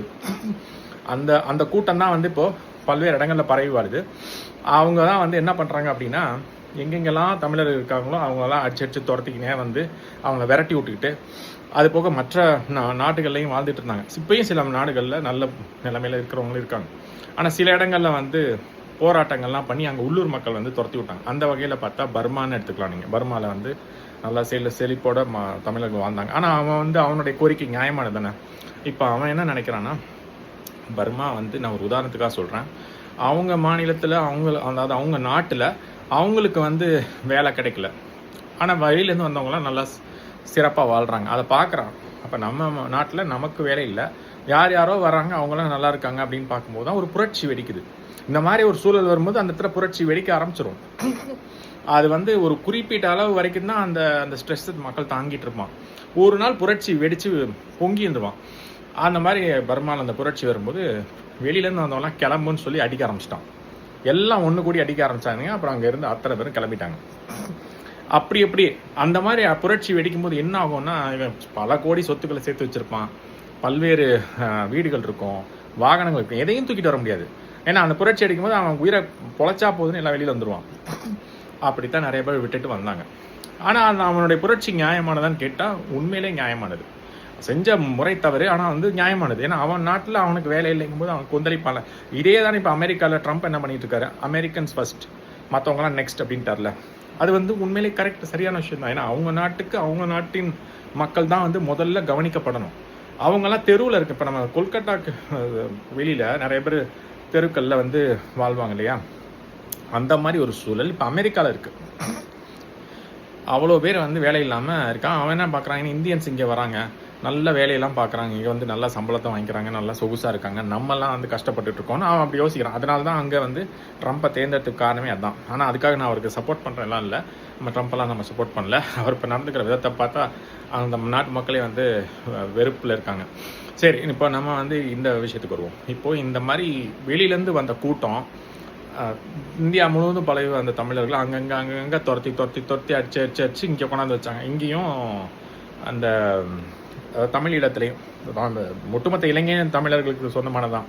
அங்கேயும் ஒரு கூட்டம் வந்து உட்காந்துக்கிட்டு கொஞ்சம் கொஞ்சமாக அவங்களுடைய இனத்தை பரப்பிக்கிட்டு அப்படியே கொஞ்சம் கொஞ்சமாக வளர்ந்து அப்புறம் சரிபாதியாக தமிழருக்கு சரிபாதியாக இவங்க வந்துட்டாங்க. வந்ததுக்கப்புறம் அங்கே இனக்கலவரங்கள்லாம் நடந்தது. அதுக்கப்புறம் அடிச்சுக்கிடுச்சு. அதுக்கப்புறம் அங்கே ஜெனோசைடும் நடந்தது. அங்கேயும் அதிகாரத்தை பிடுங்கிக்கிட்டு அங்கே தமிழர்களோட அதிகாரம் தான் இருந்துச்சு, அதையும் பிடிங்கிட்டாங்க. பிடுங்கினது மட்டும் இல்லாமல் தமிழர்கள் எதுலேயுமே வந்துடக்கூடாது, வாழ்ந்துடக்கூடாது அப்படின்னு நினச்சி அவனுங்க வந்து தமிழர்கள் அரசவையில் இருக்கக்கூடாது அப்படின்னு சொல்லிட்டு அதுலேருந்து நீக்கிறானுங்க. அதுக்கப்புறம் அங்கேருந்து பார்த்திங்கன்னா மக்கள் வந்து நல்லா மேலே வந்துடக்கூடாது, இவங்கெல்லாம் செழிப்பாக வந்துடக்கூடாதுன்னு சொல்லிட்டு இருக்கிற மிச்ச மீதி அதாவது இந்த மாதிரி அவங்களோட உரிமைகள்லாம் ஒன்றுனா பறிக்கப்பட்டு வந்தது. அப்போ தான் அந்த ஒரு இயக்கம் உருவானது. பல்வேறு குழுக்கள் அங்கங்கே இயங்கிட்டு இருந்தாங்க. அப்புறம் ஒரு பெரிய இயக்கம் உருவானது, விடுதலை புலிகள் என்ற இயக்கம். எதுக்காக? இவன் ஒழுங்காக வந்து இவங்க கிட்ட இருந்த அதிகாரத்தை அவன் பிடுங்கினதே தப்பு முதல்ல. அதுக்கப்புறம் வந்து அவங்களுக்கு நியாயமாக கிடைக்க வேண்டிய விஷயங்களும் கிடைக்காம அதுலேயும் வந்து எண்ணற்ற கெடுதல்கள் பண்ணோன்னு தான் ஒரு புரட்சி வெடிக்க ஆரம்பிச்சு, ஒரு இயக்கங்கள்லாம் உருவாச்சு. அப்போ வந்து நமக்கான உரிமையை நாமளே பெற வேண்டும் அப்படின்னு சொல்லி ஆரம்பிக்கப்பட்டது தான் வந்து அந்த இயக்கம். அது இல்லைன்னா அந்த இயக்கம் வர வேண்டிய தேவையே இல்லையே. அதெல்லாம் ஒற்றுமையாக இல்லை. நம்ம வந்து முதல்ல தமிழர்கள் தான் அங்கே வாழ்ந்துட்டு இருந்தாங்க, அவங்க கட்டுப்பாட்டாக தான் இருந்துச்சு. சரி, வர்றவன் வந்தால் வந்துட்டு போகிறான், சரி வாழ வைப்போம். அந்த பெருந்தன்மையை சில பேர் வந்து சில நரி கூட்டம், இந்த பெருந்தன்மை தன்மை தமிழர்கள்ட்ட இருக்கிறத சில நரி கூட்டங்கள் உள்ளே புகுந்து அதை பயன்படுத்திக்கிட்டு கொஞ்சம் கொஞ்சமாக செல்லரிக்கிற மாதிரி அரிச்சிக்கின்னு அந்த இடங்கள்ல ஒவ்வொரு இடமா கொஞ்சம் கொஞ்சமாக அப்படி அவங்களுடைய கூட்டங்களை பரப்பிக்கிட்டு இன்னும் பல கூட்டங்களை வர வச்சு தங்க வச்சு பரப்பிக்கிட்டு அந்த எல்லைகளை விரிவுபடுத்திக்கிட்டு அதுக்கப்புறம் எவன் வாழ வச்சானோ அவனே அடிச்சு வெளியில் தொத்துறது. அதுதான் வந்து தமிழ் ஈழத்தில் நடந்தது, இலங்கையில் நடந்தது. அதுக்கப்புறம் பார்த்தாங்க போர் அந்த இயக்கத்து பெருசாக வளர்ந்து வரதை பார்த்தோன்னா இவங்களுக்கு வந்து அச்சுறுத்தல் ஆயிடுச்சு. அதனால் எங்கே நம்மளுடைய ஆட்சியெலாம் போயிடுமோ, நம்மளை வந்து இவங்க அழிச்சிருவாங்களோன்ற ஒரு பயத்தில் போர் புரிஞ்சாங்க. அந்த போரை அவங்களால தனியாக பண்ண முடியல. போயிட்டு அத்தனை நாடுகள் 22 நாடுகளோட உதவியை நாடி, அதுலேயும் குறிப்பாக அவன் வந்து செஞ்சவன் தான், அந்த போரை செய்ய சொன்னவன் இந்திய நாடு தான். அப்போ இருந்து இங்கே காங்கிரஸ் கட்சி தான். நாங்கள் இந்தியா விரும்பிய போரையே செய்தோம் அப்படின்னு சொல்கிறாரு ராஜபக்ஷ அவர்கள் அந்த போர் முடிஞ்சதுக்கப்புறம். அப்போ இதுலேருந்து யாருக்கு இந்த இதுலேருந்து முக்கிய லாபம் இருக்குது அப்படின்னு சொன்னால், இட்டாலியிலேருந்து ஒருத்தவங்க வந்தாங்கல்ல, அந்த இட்டாலியிலேருந்து ஒருத்தவங்க வந்துட்டு ஒருத்தர் இங்கே கல்யாணம் பண்ணிக்கிட்டு பிரதமரை வந்து கல்யாணம் பண்ணிட்டு இங்கே வாழ்கிறாங்க இல்லையா, அந்த கூட்டங்களுக்கு தான் வந்து இந்த போர் வந்து செய்யணும்னு நினச்சிருக்காங்க. ஏன் அப்படின்னா, அவங்க கணவர் வந்து இவங்களால் இறந்து போயிட்டாங்கன்னு ஒரு கட்டுக்கதை கட்டப்பட்டிருக்கு. அவரை கொன்னது வந்து இவங்க கிடையாதுன்னு புலிகள் இயக்கமே வந்து தெளிவுபடுத்தியிருக்காங்க. அவங்க ஏதாவது செஞ்சால் நாங்கள் செஞ்சோன்னு கிளைம் பண்ணிடுவாங்க. அப்படி இருக்கும்போது அவங்க செய்யாத பழியை அவங்க மேலே தூக்கி போட்டு அதுக்கு ஒரு காரணம் காட்டி ஒரு 7 பேரை பிடிச்சி விடு, அதாவது 7 பேர் அவங்கள வந்து கைது பண்ணி அவங்கெல்லாம் வந்து இந்த குற்றத்தில் ஈடுபட்டாங்களா இல்லையான்றதே வந்து உறுதிப்படுத்தப்படல. இருந்தாலும் அவங்களெல்லாம் பிடிச்சி உள்ள தூக்கி போட்டு அதுக்கப்புறம் அதுக்கு பழி வாங்குறன்ற பேரில் இந்த ஜினோசைட் நடந்திருக்கு. இந்த ஜினோசைடு அவங்க வந்து பண்ணுறதுக்கு முன்னாடி அங்கே தான் வந்து அந்த யூத கூட்டம் உள்ளே வந்து புகுந்திருக்கு. ஏன்னா அவன் வேற எங்கேயோ ஒன்று இந்த மாதிரி ஜினோசைட் பண்ணுறதுக்கு எனக்கு பரிசோதித்து பார்க்கக்கூடிய ஒரு இடம் வேணுன்ற மாதிரி இந்த இடத்துல வந்து இங்கே இருக்க தமிழர்கள் அழிச்சிட்டு இந்த இலங்கை தான் வந்து அவங்க கூட உறவாடிக்கிட்டு இருந்தது யூதர்களோட. அவன் இங்கே வந்து சரி நமக்கு அங்கே ஒன்று பண்ண வேண்டியது இருக்குது, அதாவது காசா பாலஸ்தீனில் பின்னாடி பண்ணுறதுக்கு இங்கே வந்து ஒத்திகை பார்க்குறான். அந்த ஒத்திகை பார்க்குறதுக்கு கூட அது வரைக்கும் உலக நாடுகள் உள்ளே வரவே இல்லை. இஸ்ரேல் உள்ளே புகுந்தோன்னு தான் உலக நாடுகள் வந்துச்சு. இல்லைன்னா அந்த வந்து இவ்வளோ பெரிய போராக மாறி அவங்களாம் இறந்துருக்க மாட்டாங்க. அந்த இறப்புக்கு பின்னாடி இஸ்ரேல் இருக்குது, யூதர்கள் இருக்காங்க, இந்தியா இருக்குது. இந்தியா வந்து விரும்பிய போரை தான் செஞ்சோன்னு சொன்னாங்க. இந்தியா ஒரு காரணம். ஆனால் அதே நேரத்தில் யூதர்களான இஸ்ரேல் உள்ளே வந்ததுக்கு அப்புறம் தான் மற்ற நாடுகள் உள்ளே வந்துச்சு. இல்லைன்னா இந்த 22 நாடுகள் உள்ளே வந்திருக்காது. ஏன்னா அதுக்கு முன்னாடி இந்த போருக்கு இலங்கை வந்து உதவி பண்ணுங்கன்னு சொல்லும்போது எவனும் வரல. என்ன சொன்னான்னா, அது உங்கள் உள்நாட்டு பிரச்சனை, நீங்களே சரி பண்ணிக்கிட்டு இருந்தான். இஸ்ரேல் உள்ளே வந்தோன்னே அமெரிக்கா மற்ற நாடுகள்லாம் உதவ ஆரம்பிச்சு. ஏன்னா அவன் வந்து இஸ்ரேலினோட அடியால் தானே அமெரிக்கா. அதனால் அவன் வந்தோன்னே இவன் வந்தோன்னே மற்றவங்களாம் வர ஆரம்பித்தாங்க. அப்படி தான் வந்தது. அதனால் அவனுக்கு என்னென்னா, இதே மாதிரி ஒன்று இங்கே செஞ்சு பார்த்துட்டு இது ஒரு பரிசோதனை கூட மாதிரி வச்சுக்கிட்டு நம்ம தமிழர்கள்லாம் பார்த்தா அவனுக்கு அந்த ஆய்வு கூடத்தில் இருக்கிற எலிகள் மாதிரி தெரியுதுன்னு நினைக்கிறேன். இங்கே இருக்கிற மக்களை கொன்றது அது வரிசையாக அந்த ஒரு முறையாக ஒன்றொன்னா செஞ்சுட்டே வந்திருக்கானுங்க. இது அத்தனையும் அங்கே காசால் நடந்தது. ஒரு பள்ளிக்கூடத்தில் கொண்டு போய் குண்டு போடுறது பண்ணியிருக்கானுங்களா, இதே தானே காசால் அங்கே இப்போ ஈரானில் பண்ணியிருக்கானுங்க. அந்த பள்ளிக்கூடத்தில் போய் குண்டு போடுறத பண்ணியிருக்கானுங்க. அதே மாதிரி அந்த காசா பாலஸ்தீன் அங்கேயுமே நடந்ததுக்கப்புறம் வந்து இந்த மாதிரி இது வந்து உங்களுக்கு பாதுகாப்பான இடம்னு சொல்லி மக்களை கொண்டு போய் அந்த மாதிரி இடங்களில் தங்க வைக்கும்போது அங்கே போய் குண்டை போடுறது. அவங்க அதை நம்பி தான் வர்றாங்க. அந்த இடத்துல எந்த பிரச்சனையும் இருக்காது, சேஃப் ஜோனு அப்படின்னு சொல்லி தான் கூட்டி அந்த கூடாரம்லாம் வச்சு அங்கே தங்குறாங்க. அங்கேயே அவங்களுக்கு உணவு பிரச்சனை, அவங்களுடைய உடல் அதாவது அவங்களுக்கு வந்து எண்ணற்ற மருத்துவ சிகிச்சைகள்லாம் அங்கே கிடைக்காது. அடிப்பட்டு யாரை காயம்பட்டுருந்தால் அவங்களுக்கு சரியான சிகிச்சைகள் கிடைக்கிறது அதாவது பிரச்சனைகள் இருந்தது. இது மாதிரி எவ்வளோ விஷயங்கள் இருக்குது. இதெல்லாம் மீறி அந்த சூழ்நிலையிலேயே அவங்க மேலே வந்து குண்டை போட்டு போகிறதுனா அந்த இஸ்ரேல் பரதேசிங்க. அந்த மாதிரி இருக்கும்போது, அதாவது நான் எல்லாரையும் சொல்ல, ஒரு சில அந்த கெட்ட செயல்கள் செஞ்சாங்கல்ல, அந்த குண்டை போட்டு போனாங்கல்ல, அவங்கள மட்டும்தான் சொல்கிறேன். அந்த நாட்டிலையும் நல்லவங்களும் இருப்பாங்க. நான் எல்லா நாட்டிலையும் நல்லவங்க கெட்டவங்க இருப்பாங்க. இலங்கையிலையும் இருப்பாங்க நல்லவங்க. அதுக்காக நம்ம வந்து எல்லாரையும் சொல்கிறோம்ல. அந்த வந்து குண்டு போட்டு கொண்டுட்டு போனால, அதாவது இந்த பரிசோதிக்கிறேன்னு சொல்லி வந்தால அவனை தான் சொல்கிறோம். அதனால் இந்த மாதிரி ஏகப்பட்ட கெடுதல்களை இஸ்ரேல் வந்து இலங்கை கூட சேர்ந்துக்கிட்டு செஞ்சுது. அவங்க வந்ததுக்கு அப்புறம் தான் 22 நாடுகள் உள்ளே வந்தது. அவனுக்கு வந்து ஒரு பரிசோதிக்கிற ஒரு இடம் வேணும். அதுக்கு இதை பயன்படுத்திக்கிட்டான். அவங்களுக்கும் தமிழக மேலே ஒரு வன்மை இருக்குது. ஆனால் இந்த இவங்களெல்லாம் காய் நகர்த்தி பண்ணிக்கிட்டது வந்து இலங்கை அரசு இந்தியாவுக்கு இப்படி ஒரு எதிர்ப்பு இருக்குது அப்படின்றத தெரிஞ்சுக்கிட்டு அதை பண்ணால் இந்த ராஜீவ்காந்தி அவர்களை கொண்டது வந்து விடுதலை புலிகள் இயக்கம் இல்லைன்னு அவங்களே ஒத்துக்கிட்டு இருக்காங்க. அதை கொன்னவங்க வந்து உலக நாடுகள்னு ஒரு மறைமுக கூட்டம். அந்த மறைமுக கூட்டம் வந்து ஏற்கனவே இவங்களுக்கு எச்சரிச்சிருக்கு, உங்களுடைய உயிருக்கு ஆபத்து இருக்குது அப்படின்ட்டு. அது வந்து உளவுத்துறை மூலமாக எச்சரிச்சிருக்குது. அவங்க கேட்கல. செஞ்சது யாரோ பழைய தூக்கி புலிகள் இயக்கத்து மேலே போட்டு இங்கே அதை ஒரு காரணமாக வச்சு ஒரு போரை நடத்தி மக்களை கொன்னாச்சு. இப்போ அங்கேயும் பார்த்தீங்கன்னா ஆட்சி இல்லை, மக்களே வந்து ஒரு அப்பாவியாக தான் வாழ்ந்துட்டு இருக்காங்க. அது போக இங்கே தமிழர்கள் மீனவர்களுக்கு ஏற்கனவே ஒரு பிரச்சனையை கொடுக்குற மாதிரி கச்சத்தீவை தூக்கி கொடுத்துட்டாங்க. இப்போ அவங்க மீனவர்களும் அப்பப்போ சுடப்பட்டுக்கிட்டு இருக்காங்க, கைது பண்ணப்பட்டு இருக்காங்க, படகுகள் பிடிக்கப்படுது, வலைகள்லாம் வந்து பிடிச்சிட்டு போகப்படுது. ஸோ இப்போ தமிழீழத்தில் அங்கங்கே கொஞ்சம் பேர் இருந்தாலும் தமிழ்நாட்டில் மட்டும்தான் இப்போ வாழ்ந்துட்டு இருக்காங்க. இந்த இடத்துலையும் வந்து கெடுதல் பண்ணுறதுக்காக பாஜக என்ன பண்ணுது அப்படின்னா, அப்படியே அவங்களுக்கு இங்கே ஓட்டு இல்லை, ஏன்னா இங்கே இருக்கவன் எவனும் ஓட்டு போட மாட்டேன்றான்னு தெரியுது. அதனால் என்ன பண்ணுறாங்க, அவங்களுக்கு வாக்கு வேணும்னா நமக்கு வடக்கங்கள் தான் ஓட்டு போடுறாங்க, அப்போ அவங்கள இங்கே கொண்டாந்து இங்கே வைக்கணும். இப்போ இது வந்து அவங்களோட மாஸ்டர் பிளான். இப்போ ஏன் அந்த கொங்கு பெல்ட்டில் ஏடிஎம்கே ஜெயிக்குது, இல்லை பாஜக சில அதிகமான வாக்குகள் பெறுதுன்னா இவங்களால தான். ஏன்னா இவங்களுக்குலாம் ஓட்டுரிமை கொடுத்து வச்சிருக்குது இந்த திமுக அதிமுக. ஏன்னா அதிமுக வந்து பாஜக கூட கூட்டணி வைக்குதுல்ல. மற்ற இடங்கள்லாம் அதிமுகவுக்கு பெரிய அளவுக்கு செல்வாக்கு இருந்துச்சு, இப்போ இல்லை. அப்போ அந்த கொங்கு பெல்ட்டில் மட்டும் ஏன் அவங்க வாங்குறாங்க அப்படின்னு சொன்னால், அங்கே இருக்கவங்க அந்த கவுண்டர்கள் அவங்கெல்லாம் ஓட்டு போட்டாலும் இந்த வடக்கர்கள் நிறைய பேர் அங்கே வந்துட்டாங்க, அவங்களுக்கு ஓட்டுரிமை கொடுத்து வச்சிருக்காங்க. அவர்களுடைய வாக்கு இப்போ பாஜக அதிமுகவுக்கு போகுது. குறிப்பாக பாஜக நேராக நின்னா பாஜகவுக்கு அந்த வாக்குகள் போகுது. அதே மாதிரி இப்போ அவங்க அந்த அதிமுக கூட்டணியில் இருக்கனால அவங்களுக்கு அந்த வாக்கு போகுது. இதுக்கு பின்னாடி இந்த வாக்கு அரசியல் இருக்குது. அது ஒன்று. இது வந்து இதோட நிற்குமா அப்படின்னு கேட்டிங்கன்னா, இன்னும் டெய்லி ட்ரெயினில் வரான் 5000 பேர் 10,000 பேர் இது வரும். எதுக்கு? ஏன்னா பாஜகவுக்கு இங்கே ஓட்டு வேணும். அதனால் நம்ம ஆளுங்க போட மாட்டேன்றாங்கன்றனால அவங்க என்ன திட்டம் போடுறாங்க அப்படின்னா, நம்ம ஆட்களை வெளியில் எப்படி வேலையிலேருந்து, ஏன்னா அவங்க கொண்டு வரதுக்கு ஒரு காரணம் வேணும். சும்மா வடக்கர்கள்லாம் இங்கே கொண்டாந்து வச்சு என்ன சுற்றி பார்க்கறதுக்காக இங்கே வரல. அப்போ அவங்கள இங்கே கொண்டு வரதுக்கு என்ன காரணமாக இருந்தால் சரியாக இருக்கும்னு யோசிக்கிறாங்க. அப்போ இங்கே வேலை வாய்ப்புகள், இங்கே இருக்கக்கூடிய வேலைக்கு அங்கேயும் அவனுக்கு வேலை வாய்ப்பு ரொம்ப பெருசாக இல்லை. அப்போ வேலை காரணமாக அவனை இங்கே அனுப்பிவிடுவோம் அப்படின்னா, அப்போ ஏற்கனவே இங்கே இருக்கிறது என்ன பண்ணுறதுங்கன்னா, அதுக்கு தான் நீங்கள் டாஸ்மாக் அந்த மாதிரி விஷயங்கள்லாம் இருக்குல்ல, போதைப் பொருள் இந்த மாதிரி விஷயங்கள்லாம் அவங்களை அடிமைப்படுத்தி உழைப்புலேருந்து வெளியேற்றுங்க, அவங்க வரலன்னு சொல்லி இவங்களை வேலைக்கு போடுங்க, அப்படி கொண்டு வந்தது தான் எல்லா தொழிலையும் வந்துட்டாங்க.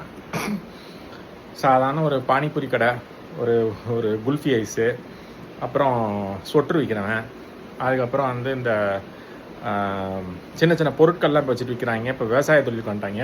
கன்ஸ்ட்ரக்ஷன் எங்கே பார்த்தாலும் மெட்ரோ ரயில் ப்ராஜெக்ட்னா அவங்க தான் இருக்காங்க. வீடு கட்டுறதுலேருந்து ட்ரெயின் மெட்ரோ ரயில் ப்ராஜெக்ட்ஸில் எல்லாத்துலேயும் அவங்க தான் இருக்காங்க.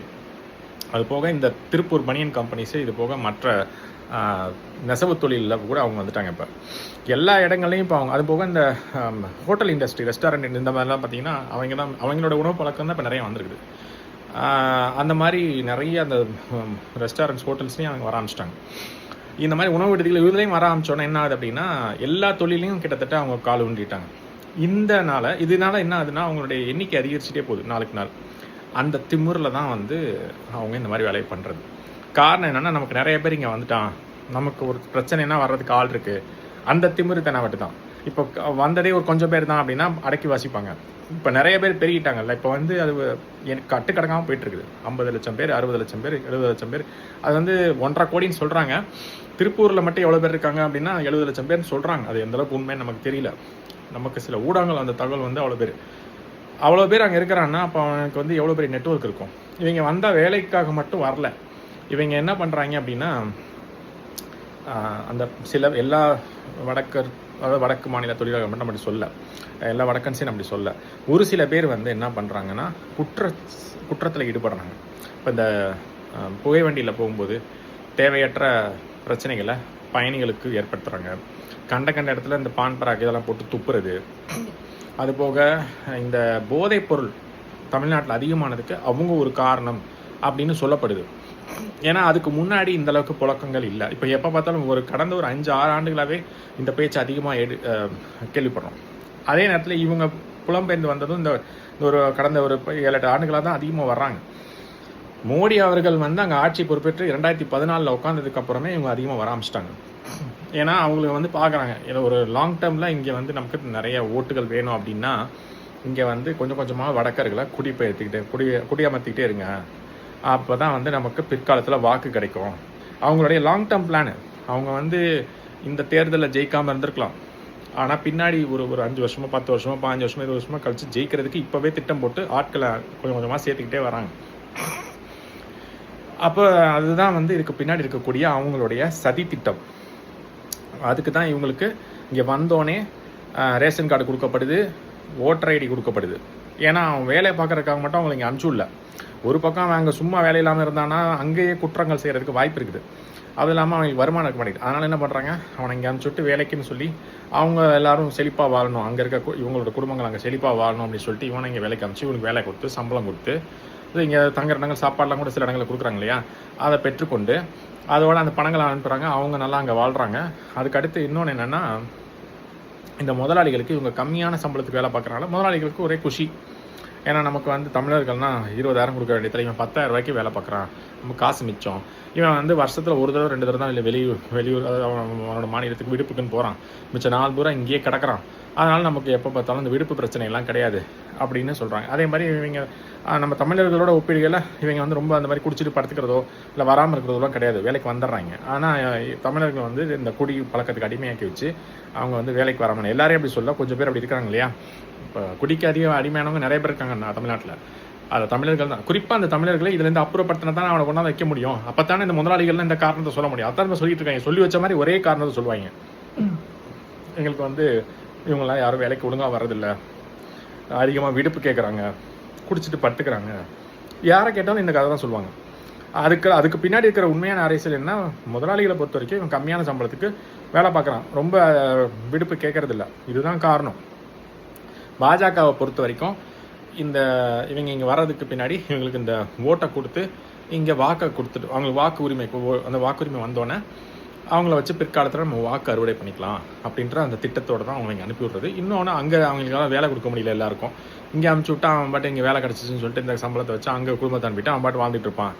அப்போ இவங்களோட நோக்கம் பாருங்கள், இவங்களுக்கு வாக்கு வேணும் பாஜகவுக்கு, அந்த நோக்கம். அங்கே வேலை முடிஞ்ச அளவுக்கு கொடுக்குறாங்க, கொடுக்க முடியாதவங்க துரத்தி விட்டுறாங்க, இங்கே வந்து இந்த மாதிரி வேலை பாருங்க அப்படின்னு சொல்லிட்டு. இதில் இங்கே இருக்கிற திமுக அதிமுக காசாக வாங்கிட்டு கமிஷனை வாங்கி போட்டு வர்றவனாலாம் வாப்பா இங்கே வேலை வச்சுருக்கோம் உள்ள தள்ளி அனுப்பிச்சு விட்டு இவங்க கமிஷன் வாங்கிக்கிறாங்க. இவங்க அந்த கமிஷனில் அந்த நிறுவனங்கள்ட்டையும் கமிஷன், பார்த்தீங்களா உங்களுக்கு இவ்வளோ பேர் உள்ளே வரதுக்கு அனுப்பிச்சிருக்கேன் அப்படின்னு சொல்லிட்டு அங்கே நிறுவனத்துக்கிட்ட கமிஷன் வாங்கிடுவாங்க. இவங்க கமிஷன் வந்தால் போதும், அதுதான் இந்த கமிஷன் அரசு தான் இந்த 2 அரசுமே. அதனால் இவங்க கமிஷனை வாங்கி அந்த நிறுவனங்கள்ட்ட என்ன இவ்வளோ லாபம் கிடைக்குதுல, கொள்ளை லாபம். அதனால் நிறுவனங்கள்ட்ட ஒரு டீலிங் பேசி கமிஷனை வாங்கிக்க வேண்டியது. அங்கே இருக்கிற மத்திய அரசுக்கு இவங்கெல்லாம் உள்ளே வர எதிர்காலத்தில் ஓட்டு இருக்குது அப்படின்னு நினச்சிட்டு அவங்க வந்து அந்த திட்டத்தில் இருக்காங்க.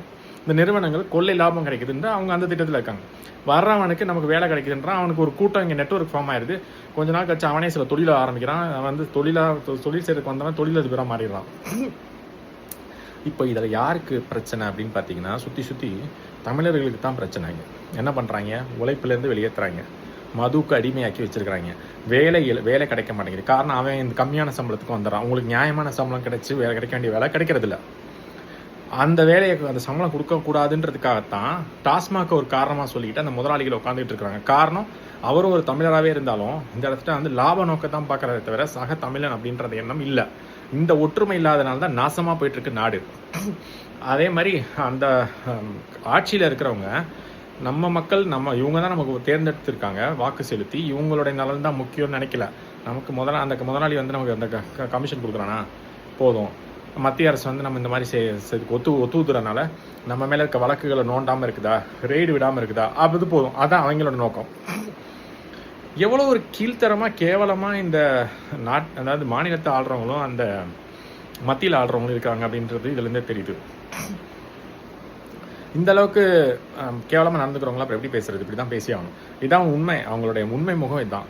அந்த மாதிரி தான் நடந்துக்கிறாங்க. அதனால தான் இங்கே குற்றங்கள் நிறைய நடக்குது. திமுறா தெனாவட்டா வேறு மாநிலத்திலேருந்து இங்கே வந்து உட்காந்துக்கிட்டு கூட்டம் சேர்த்துக்கிட்டு வம்பு வழக்கு பண்ணுறதுக்கு காரணம் என்னென்னா, அவங்களுக்குன்னு ஒரு நெட்வொர்க் இருக்குது. அப்படி நான் என்ன சொல்கிறேன், இந்த மாதிரி திமிர்த்தமாக வர ஒரு 10 பேரை தூக்கி உள்ளே போடணும். சாதாரணமாக கைதெல்லாம் இருக்கக்கூடாது, குண்டாஸில் தூக்கி உள்ளே போடணும். அதை உடச்சி வெளில வர்றது அவ்வளோ சிரமம். அப்படியே லைஃப்பை ஸ்பாயில் பண்ணி விட்டணுன்றேன். ஒரு 100 பேர் வரானா 100 பேரை தூக்கி லைஃப்பை ஸ்பாயில் பண்ணி விட்டுறணும். அதுக்கப்புறம் அவன் வந்து அதை பார்க்குறவன் அவங்க லைஃப் முடிஞ்சு போச்சு. ஆனால் அதை பார்க்குறவங்க அதுக்கப்புறம் குற்றம் செய்ய மாட்டாங்க. சட்டத்திட்டங்கள் கடுமையாகாத வரைக்கும், சவுதியில் இருக்கிற மாதிரி சட்டத்திட்டங்கள் கடுமையாகாத வரைக்கும் இங்கே எந்த குற்றமும் நிற்காது. அங்கே வந்து தலைவெட்டு. இப்போ சவுதியில் வந்து ஒரு பொண்ணை ஒரு தப்பாக நடந்துக்கிட்டான்னா வெட்டிடுவாங்க. அதெல்லாம் யோசிக்கவே மாட்டாங்க. குற்றம் நிரூபிக்கப்பட்டாலும் வெட்டிடுவாங்க.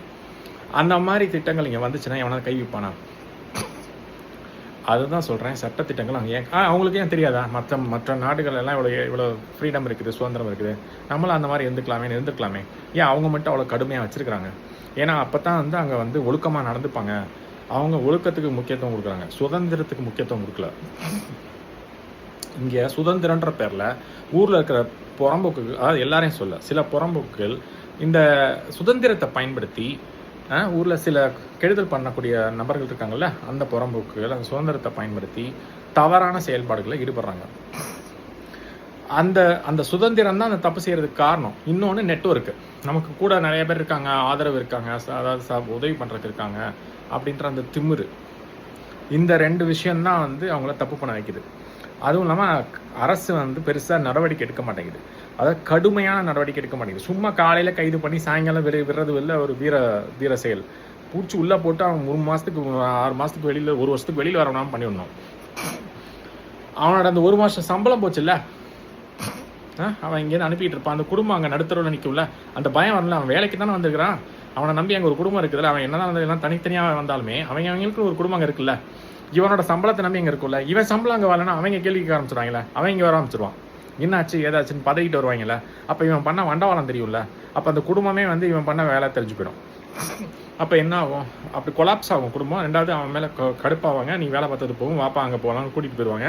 இல்லைனா வந்து அந்த இனிமேல் இங்கே தப்பு செய்யாமல் இருந்து கண்டிச்சுட்டு போவாங்க. 2ல் ஏதாவது ஒன்று நடக்கும். ஒன்று கூட்டிகிட்டு போயிடுவாங்க, அதுவும் நல்லது தான். போறியா போட்டி போட்டு எடுத்துட்டு கிளம்புன்னு சொல்லலாம். இல்லை இங்கே இருக்கியா ஒழுக்கமாக இருக்குன்னா இல்லைன்னா மூடிட்டு பேசாமல், அதாவது ஒழுக்கமாக வேலை பார்க்கறனா பாரு, இல்லைன்னா போட்டி போட்டு எடுத்துட்டு கிளம்பு அப்படின்னு சொல்லலாம். 2மே நமக்கு நல்லது தான்றேன்.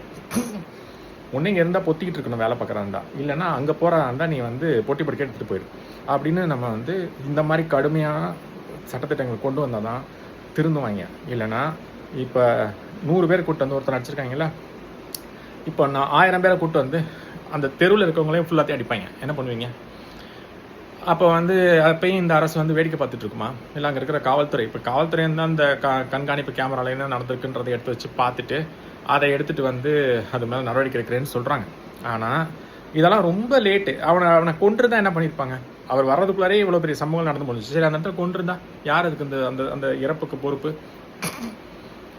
இப்போ கை வச்சதே கொலை குற்றம் தான் வரும். இப்போ இந்த 100 பேராக இருந்தாலுமே அவங்க அத்தனை பேர் மேலே இந்த கொலை குற்ற வழக்கு தான் பதிவு செய்யணும். அதான் நியாயமான சட்டத்திட்டப்படி. அதுதான். அப்படி இருக்கும்போது அது கொலை முயற்சி, சும்மா அடிக்கிறதுக்கு வரும்போதே கொலை முயற்சின்றாங்க. இவ்வளோ தூரம் அடிச்சிருக்காங்க போது அது கொலை முயற்சி வழக்கு தான். இப்போவே அவங்க வெளியில் வரக்கூடாது. இப்போ நியாயமாக இவங்க மேலே குண்டாஸ் போடுறதுக்கு எல்லா தகுதியும் இருக்குது இவங்க பண்ணி வச்சிருக்கிற வேலைக்கு. அதில் போட்டு வாழ்க்கையவே முடிச்சு விட்டுறணுன்றேன் நான். அப்போ அடுத்த தடவை இந்த மாதிரி திமிர்த்தனமாக நம்ம வந்து வேறு மாநிலத்தில் பிழைக்க வந்திருக்கோன்ற அந்த அந்த எண்ணமே இல்லாமல், நமக்கு நம்பி அங்கே ஒரு குடும்பம் இருக்குது, நம்ம வேலைக்கு தான் வந்திருக்கிறோம், நம்ம இன்னும் பெரிய முதலாளியெல்லாம் ஒன்றும் ஆயிடல, நம்ம வேலைக்கு தான் வந்திருக்கிறோம், இங்கே சம்பாரிச்சுன்னு ஒரு குடும்பத்துக்கு அனுப்பணும், இந்த எண்ணமே இல்லாமல் நமக்கு ஒரு பெரிய கூட்டம் இருக்குது, நம்ம நினச்சா என்ன வேணால் இந்த மாநிலத்தை பண்ணலாம், இது நம்ம மாநிலம் ஆயிடுச்சு அப்படின்னு அவங்க நினைக்கிறாங்க. பார்த்தீங்களா? அந்த எண்ணத்தை முதல்ல உடைக்கணுன்ற நான் இதை வந்து நம்ம முதல்வர் விஜய் அவர்களுக்கு ஒரு கோரிக்கையாகவே வைக்கிறோம். நீங்கள் வந்து சட்டத்திட்டங்களை கடுமையாக்கலைன்னா மாநிலம் உருப்படாது. அப்புறம் இது இன்னொரு திராவிட மாடல் அரசு தான். இது வந்து டிஎம்கே ஆட்சி மாதிரி தான் அப்புறம் இருக்கும். இப்போவே டிஎம்கே ஆட்சி மாதிரி தான் இருக்கிறது தான் நான் போன காணொலியிலையும் சொன்னேன், இந்த காணொலியிலையும் சொல்கிறேன். இது இந்த மாதிரி அடிதடிகள், ஏன்னா இது வந்து இந்த மாதிரி சம்பவங்கள்லாம் அதிகமாக திமுக ஆட்சியில் தான் நடக்குது. இது மாதிரி ஏற்கனவே ஒரு 3-4 வருஷத்துக்கு முன்னாடி ஒன்று நடந்திருக்குது. அதே மாதிரி தான் இப்போ திரும்ப நடக்குது. அதனால் இது வந்து மற்றும் ஒரு திமுக அரசாக இல்லாமல் மாற்றம்னு சொல்லி வந்திருக்கீங்க.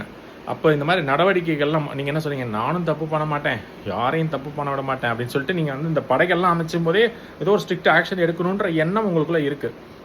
ஏன்னா இந்த சிங்கப்பெண் சிறப்பு படை திட்டமாக இருக்கட்டும், போதைப் பொருள் தடுக்கிறேன்னு சொன்னீங்களா, அந்த போதைப் பொருள் அதிகமாக இங்கே புழங்குறதுக்கு காரணமே இவங்க தான் வந்து அங்கங்கே வச்சுக்கிட்டு மறைமுகம் விற்கிறாங்கன்னு சொல்கிறாங்க. அதுக்காக தமிழர்கள்லாம் நல்லவங்கன்னு சொல்ல அங்கேயும் கொஞ்சம் பேர் தப்பு பண்ணுறாங்க. அதனால் நீங்கள் இவங்களெல்லாம் பிடிச்சா தான், இவங்களெல்லாம் ஒரு கட்டுக்குள் கொண்டு வந்தால் தான் அந்த அந்த அந்த நடமாட்டத்தை தடுக்க முடியும். இவங்க இந்த மாதிரி இந்த போதைப் பொருளில் ஈடுபடுறவங்களும் சரி, இந்த அடிதடியில் ஈடுபடுறவனும் சரி, சில இந்த ஒரு காணொலியில் நம்ம பார்க்க நேர்ந்தது, ஒரு பெண்மணிக்கிட்ட வந்து தவறாக நடந்திருக்காங்க. இதில் வந்து அவங்க பாலியல் வன்கொடுமையிலலாம் கூட சில இடங்களில் ஈடுபட்டிருக்காங்கன்னு சில வழக்குகள்லாம் பதிவாயிருக்குது. அந்த மாதிரி அவங்களுடைய குற்றங்கள் வந்து நிறையா நடந்திருக்குது, பதிவானது கொஞ்சம்தான். அதனால் இவங்களை வந்து ஒரு கட்டுக்குள் கொண்டு வரணும்னா சட்டத்திட்டங்களை கடுமையாக்கணும். எத்தனை பேர் உள்ளே வரா, எத்தனை பேர் வெளியில் போகிறா, இந்த வடக்கர்களுக்கு மட்டும் இல்லை, மற்ற மாநிலத்தை சேர்ந்தவங்களும் வேலைக்கு வர்றதுக்கு, நான் குறிப்பாக வேலைக்கு சுற்றுலாவுக்கு வரவங்களையோ, மருத்துவத்துக்கு வரவங்களையோ, சொந்தக்காரங்களை பார்க்க வரவங்களையோ, இல்லை வேறு ஏதாவது காரணத்துக்கு, அதாவது இங்கே சொத்து பத்து வாங்கணும்னு வரவங்களுக்கா, அவங்களுக்குலாம் நம்ம இதை ட்ராக் பண்ணுங்கன்னு நம்ம சொல்லலை. வேலைக்குன்னு வராங்களா, அது வேற வேற கேரளாலேருந்து இங்கே வேலைக்கு வராங்க, இல்லை கர்நாடகாலேருந்து வராங்கன்னா கண்டிப்பாக ட்ராக் பண்ணணும். ஏன்னா நீங்கள் ஏன் ட்ராக் பண்ணணும்னு நான் சொல்கிறேன். ஏன்னா இங்கே வந்து கோடிக்கணக்கான பேர் வேலை இல்லாமல் ஒரு குரூப் 1 குரூப் 2 பரீட்சை வச்சா ஒரு 300 வேலைக்கு 30,000 பேர் வந்து எழுதிட்டு இருக்கான். அப்போ அதுலேருந்து என்ன தெரியுது, அவ்வளோ பேர் வேலை இல்லாமல் இருக்கான்னு தெரியுது. நீங்கள் இந்த ட்ராக் பண்ணிவிட்டு இவ்வளோ பேருக்கு வெளியிலேருந்து வரவனுக்குலாம் வேலை கொடுத்துருக்கீங்கன்னா அப்போ இங்கே இருக்கவங்க எப்படி வேலை கிடைக்கும்? அப்போ இங்கே இருக்க நிறுவனங்களை நீங்கள் இதில் மூலமாக ட்ராக் பண்ண முடிஞ்சிடும். இப்போ எவன் வந்து வெளி மாநிலத்துக்கு அதிகமாக வேலை கொடுக்குறான், இங்கே இருக்கவங்களுக்கு வேலை கொடுக்கலன்றது தெரிஞ்சு போயிடும். இப்போ இந்த கொங்கு பெல்ட்டில் குறிப்பாக இந்த நிறுவனங்கள் வந்து வட மாநிலத்தவங்க வந்து அதிகமாக வேலைக்கு வைக்கிறது காரணம் சம்பளம் கம்மியாக கிடைக்குது, இவங்க அதிகமாக விடுப்பெல்லாம் கேட்க மாட்டாங்க, அந்த காரணத்துக்காக தான் அவங்கள பணியமர்த்துறாங்க. இப்போ அது தெரிஞ்சு போச்சு, அவங்களோட கொள்ளை லாபத்துக்கு தான் அது பண்ணுறாங்க. அப்போ இது ஒரு தமிழன் சக தமிழனுக்கு இழைக்கக்கூடிய துரோகம். எந்த விஷயத்தினால? லாப நோக்கினால. இப்போ நம்ம என்ன பண்ணணும்னா அந்த நிறுவனங்களுக்கு ஒரு சட்டத்திட்டத்தை போட்டுருணும். 90% நீங்கள் உங்கள் நிறுவனத்தில் தமிழர்கள் தான் வேலை செய்யணும், 10% தான் நீங்கள் பிற மாநிலத்தோட வச்சுக்கணும். இந்த சட்டத்திட்டத்தை மீறினீங்கன்னா உங்களுக்குன்னு வழங்கப்பட்ட அந்த உரிமம் ரத்து செய்யப்பட்டு சீல் வைக்கப்படும் சொல்லிட்டீங்கன்னா அவன் பிஸ்னஸே லாஸ் ஆகிடும். லாப நோக்கில் தானே நிறுவனத்தையே வச்சுட்டு உட்காந்துருக்கிறான். நிறுவனத்தையே முடிச்சு விடுற மாதிரி இந்த மாதிரி சட்டத்திட்டத்தை கொண்டு வந்தீங்கன்னா அவன் பயந்து 90% தமிழர்களை பணியமர்த்துவான். இப்போ இதுக்கு அதுக்கு மேலே இருந்துச்சுன்னா அவனை வந்து பணி நீக்கம் செய்வான். கண்டிப்பாக தான் நடக்கும். பணி நீக்கம் செஞ்சு இல்லைப்பா எங்களுக்கு நாங்கள் அதுக்கு அதை செய்கிறதுக்கு முன்னாடி இன்னொரு ஆளை தேர்ந்தெடுத்து நாங்கள் போட்டுட்டு அவனை நீக்கி விட்டுருவாங்க. அப்படியே கொஞ்சம் கொஞ்சமாக இப்போ எப்படி பொட்டி படுக்க எடுத்துட்டு இங்கே வந்தாங்களோ அப்படியே கொஞ்சம் கொஞ்சமாக பொட்டி படுக்க எடுத்துட்டு அங்கே போயிடுவாங்க. அதுதான் சரியான முறையாக இருக்கும். 10% இங்கே வந்து மற்ற மாநிலத்தவங்க வேலை செஞ்சால் போதும். ஏன் சொல்கிறேன்னா இங்கே கோடிக்கணக்கான பேர் வேலை இல்லாமல் இருக்கான், அவங்களுக்கு தான் முன்னுரிமை கொடுத்து வேலை கொடுக்கணும். நீங்கள் உங்கள் வாக்குறுதியில் என்ன சொல்லியிருக்கீங்க, 75% தமிழர்களுக்கு வேலை வாய்ப்பு வழங்கப்படும் அப்படின்னு உங்களோட வாக்குறுதியில் ஒரு வாக்குறுதியாகவே இது இருக்குது. நான் அதை கூட சொல்லியிருப்பேன், தமிழ் தேசியத்திலேருந்து எடுத்து வச்ச ஒரு வாக்குறுதி மாதிரி இருக்குது அப்படின்னு. ஆனால் 75% பத்தாது, 90% பேரை நீங்கள் தமிழர்கள் தான் வந்து வேலைக்கு வந்து பணியமர்த்தணும். 10% தான் பிற மாநிலத்தவர்கள். இது வந்து எல்லா நிறுவனங்களையும், இந்த ஐடி நிறுவனங்களாக இருந்தாலும் அதே தான். அவன் வந்து மற்ற மாநிலத்துக்கு கொடுக்கணும், நீ வேறு மாநிலத்தில் ஒரு பிரான்ச் வச்சிருக்கல, நீ அங்கே கொடுத்துக்க, இல்லை இங்கே இருக்கவன் அவனை ட்ரான்ஸ்ஃபர் பண்ணி அங்கே அனுப்பிச்சிரு. இந்த மாநிலத்துக்குள்ளார 10% பேர் தான் இருக்கணும். அவனுடைய மொத்த பட்டியல் எடுத்துகிட்டு வந்தேன்னா வச்சிருப்பாங்க, கணக்கு இல்லாமல் இருக்காது. எவ்வளோ பேர் இந்த சென்னை அப்படின்ற ஒரு சிட்டிக்குள்ளே வேலை பார்க்குறாங்க, இல்லை வந்து தமிழ்நாட்டுக்குள்ளே எவ்வளோ பேர் வேலை பார்க்குறாங்க, ஒரு டேட்டா வச்சுருப்பாங்க. அந்த தரவுகள் எடுத்துகிட்டு வந்து இதில் எவ்வளோ பேர் தமிழர், எவ்வளோ பேர் பிற மாநிலத்தவர் அப்படின்ற ஒரு டேட்டாவை எளிதாக எடுத்துடலாம். அதில் 10%க்குள்ளே மேலே இருந்துச்சுன்னா ஒன்று அவன் மாநிலத்துக்கு நீ அவனை ட்ரான்ஸ்ஃபர் பண்ணிவிடு, இல்லைன்னா அவனை வந்து பணியிலேருந்து நீக்கம் பண்ணி தமிழர்களை அமர்த்து, அப்படி தான் சொல்ல முடியும். ஏன்னா நீங்கள் வந்து வர்றவனெல்லாம் வாழவைன்னு சொல்லிட்டு தமிழர்களை வந்து வெளியேற்றிட்டு இருக்கீங்க. எல்லாரும் ஒரு பெருமையாக சொல்லிக்க வேண்டியது, வந்தாரை வாழ வைக்கும் தமிழகம்னு. வந்தாரை வாழ வைக்கிறது முதல்ல இருக்கட்டும், இருக்கிற தமிழர்கள் எங்கே வாழ வச்சுருக்காங்க. அதனால் முதல்ல தமிழர்கள் வாழ்ந்த பிறகு வந்தாரை வாழ வைக்கலாம் அப்படின்றதான் நம்மளோட கருத்து. இந்த மாநிலத்தில் தமிழர்கள் வாழ்ந்த பிறகு மற்றவர்கள் வாழுங்க அப்படின்றதான் நம்மளுடைய கோரிக்கை. ஏன்னா வர்றவன் போகிறவங்களாம் வாழ்ந்துட்டு தமிழர்கள் யாரும் வாழாமல் இருக்கிறது வந்து சரியான முடிவாக இருக்காது. அதனால் மற்ற மாநிலங்களில் அவங்கவுங்க ஆட்களுக்கு தான் முன்னுரிமை கொடுக்குறாங்க. இப்போ எத்தனை மாநிலங்களில் அரசு பதவிகளில் தமிழர்கள் இருக்காங்கன்னு பார்த்தீங்கன்னா ரொம்ப சொற்ப அளவில் தான் இருக்காங்க. அது மாதிரி இங்கே பார்த்தீங்கன்னா ஒரு வீட்டுக்குள்ளே 2 அமைச்சர் உட்காந்துட்டு இருக்காங்க, இருந்தாங்க இதுக்கு முந்தின ஆட்சியில். அவங்களுடைய ரெப்ரசன்டேஷனுக்கு தகுந்த மாதிரி இருந்தாங்கன்னு கேட்டிங்கன்னா கிடையாது, அதுக்கு மேலே இருந்தாங்க. அதனால் அந்த மாதிரி தவறான செயல்கள் தமிழ்நாட்டில் நிறைய நடக்குது. அப்போ நம்ம அதெல்லாம் ஒழுங்குபடுத்தணும் அப்படின்னா நம்ம அதுக்கான வழிமுறைகளையும் சொல்கிறோம். இங்கே இருக்கக்கூடிய நிறுவனங்கள் சாதாரண சின்ன டீ கடையிலேருந்து பெரிய கடைகள் வரைக்கும் எல்லாத்துலேயுமே இந்த இதை நீங்கள் இம்ப்ளிமெண்ட் பண்ணால் தான் சரியாக வரும். அப்போ நீங்கள் பெரிய பெரிய இடங்களில் மட்டும் பார்த்தா போதுமான்னு கேட்டிங்கன்னா கிடையாது. இங்கே இருக்கக்கூடிய ரெஸ்டாரண்ட் கடை அந்த மாதிரி வேலை செய்யக்கூடிய தமிழர்களும் இருப்பாங்கல்ல. நீங்கள் அங்கே பெரிய பெரிய நிறுவனங்களில் மட்டும் இந்த டேட்டாவை எடுத்து பார்த்துட்டு இங்கே மட்டும் 90% தமிழர்கள் 10% அப்படிலாம் போனால் பத்தாது. இருக்கக்கூடிய சின்ன சின்ன கடைகள்லேருந்து எல்லாம், ஏன்னா அப்படித்தான் உள்ள நுழைஞ்சாங்க. ஒவ்வொரு கடைகள்லையும் அப்படி தான் நுழைஞ்சிருக்காங்க. சம்பளம் குறைவுன்னு சொல்லி வந்துட்டு அப்படின்னு பார்த்தா தான் மொத்தமாக இவங்களை வந்து இங்கேருந்து கிளப்ப முடியும். அப்போ தான் இந்த பாஜகவின் நீண்ட நாள் திட்டம் வந்து முறியடிக்கப்படும்.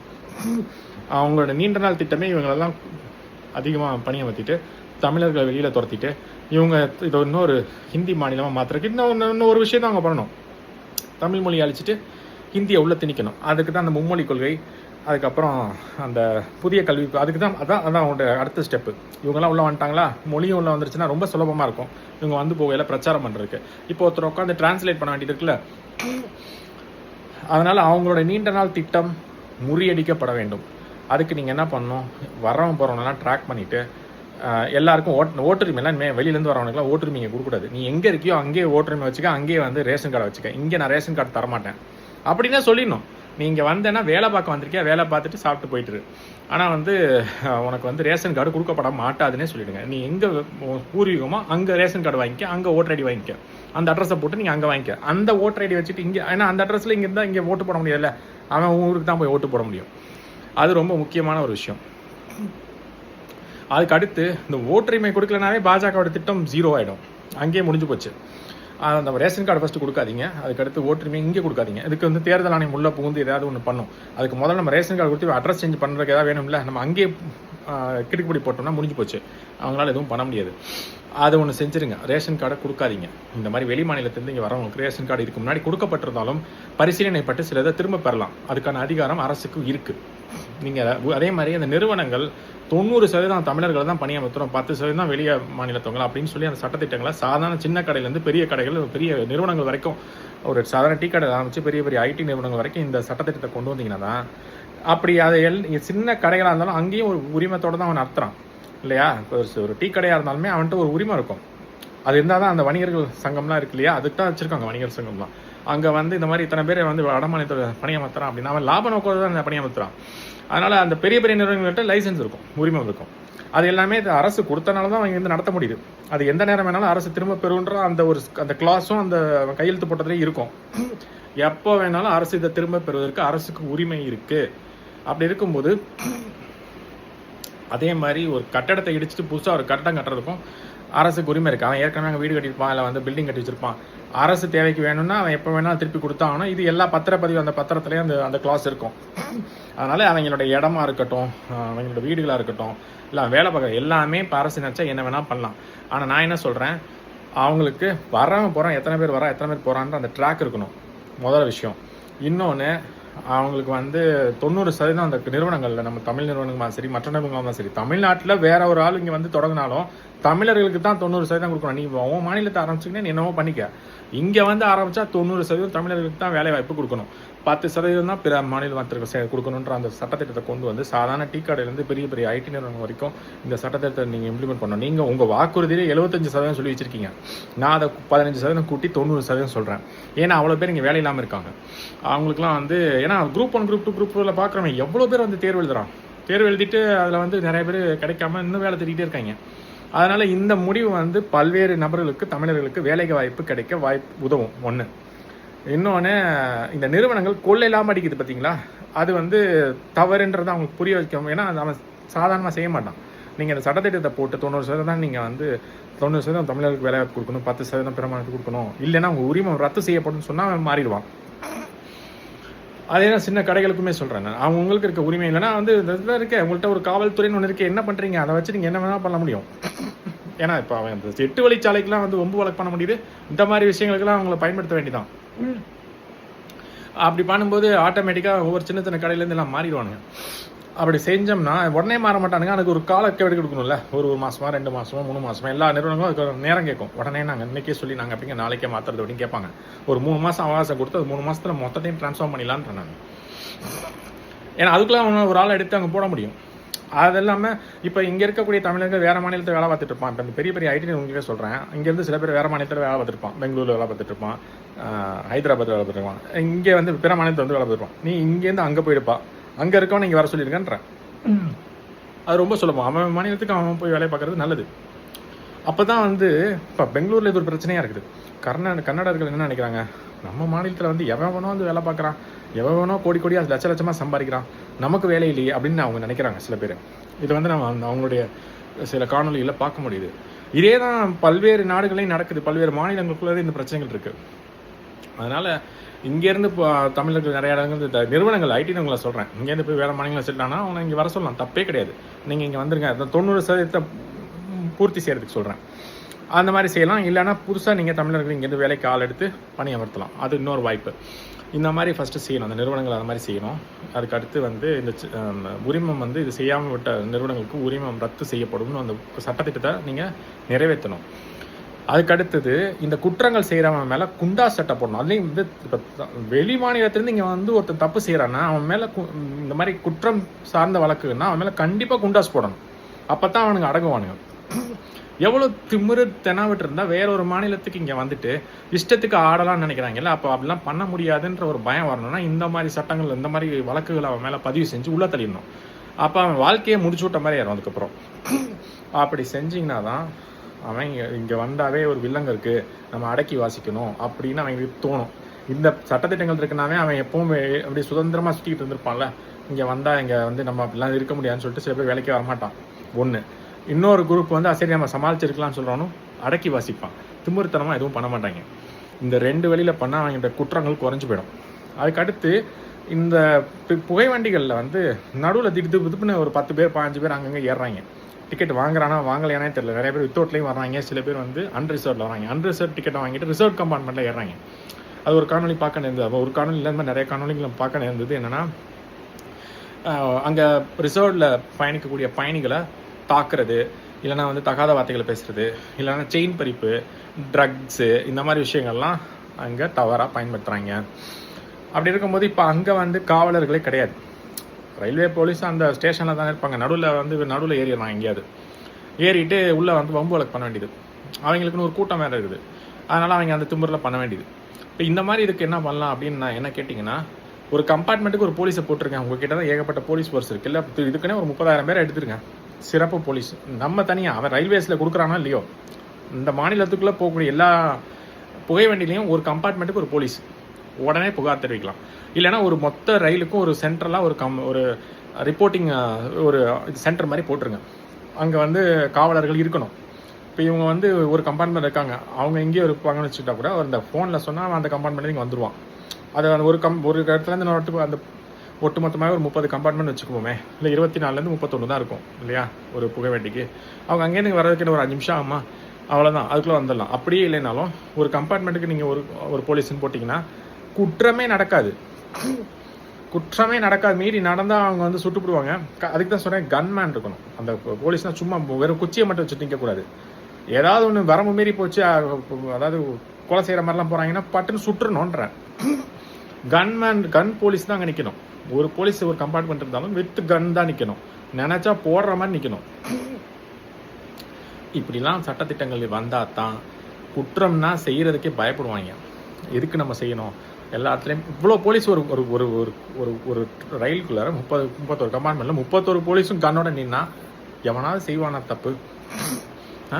எவனாவது நடுவில் குறுக்கால ஏறினா முதல்ல அங்கேயே டிக்கெட்டை பார்த்தோன்னா டிடிஆர் வராரோ இல்லையோ, இந்த போலீஸ்காரனே எங்கே டிக்கெட்டை காட்டு அப்படின்னா அவங்க அப்படியே இறங்கிடுவாங்க. முதல்ல ஏறவே மாட்டான். ஏன்னா அவன் வந்து நிறைய பேர் வித்தவுட்டில் தான் வர்றவங்க, நிறைய பேர் அன்ரிசர்வ் டிக்கெட்டை வாங்கிட்டு ரிசர்வில் ஏறவங்க, அந்த கம்பார்ட்மெண்ட்டில் ஏற மாட்டான். அப்போ என்ன ஆகுது? பயணிகளின் பாதுகாப்பு உறுதியாது, எந்த பிரச்சனையும் இருக்காது.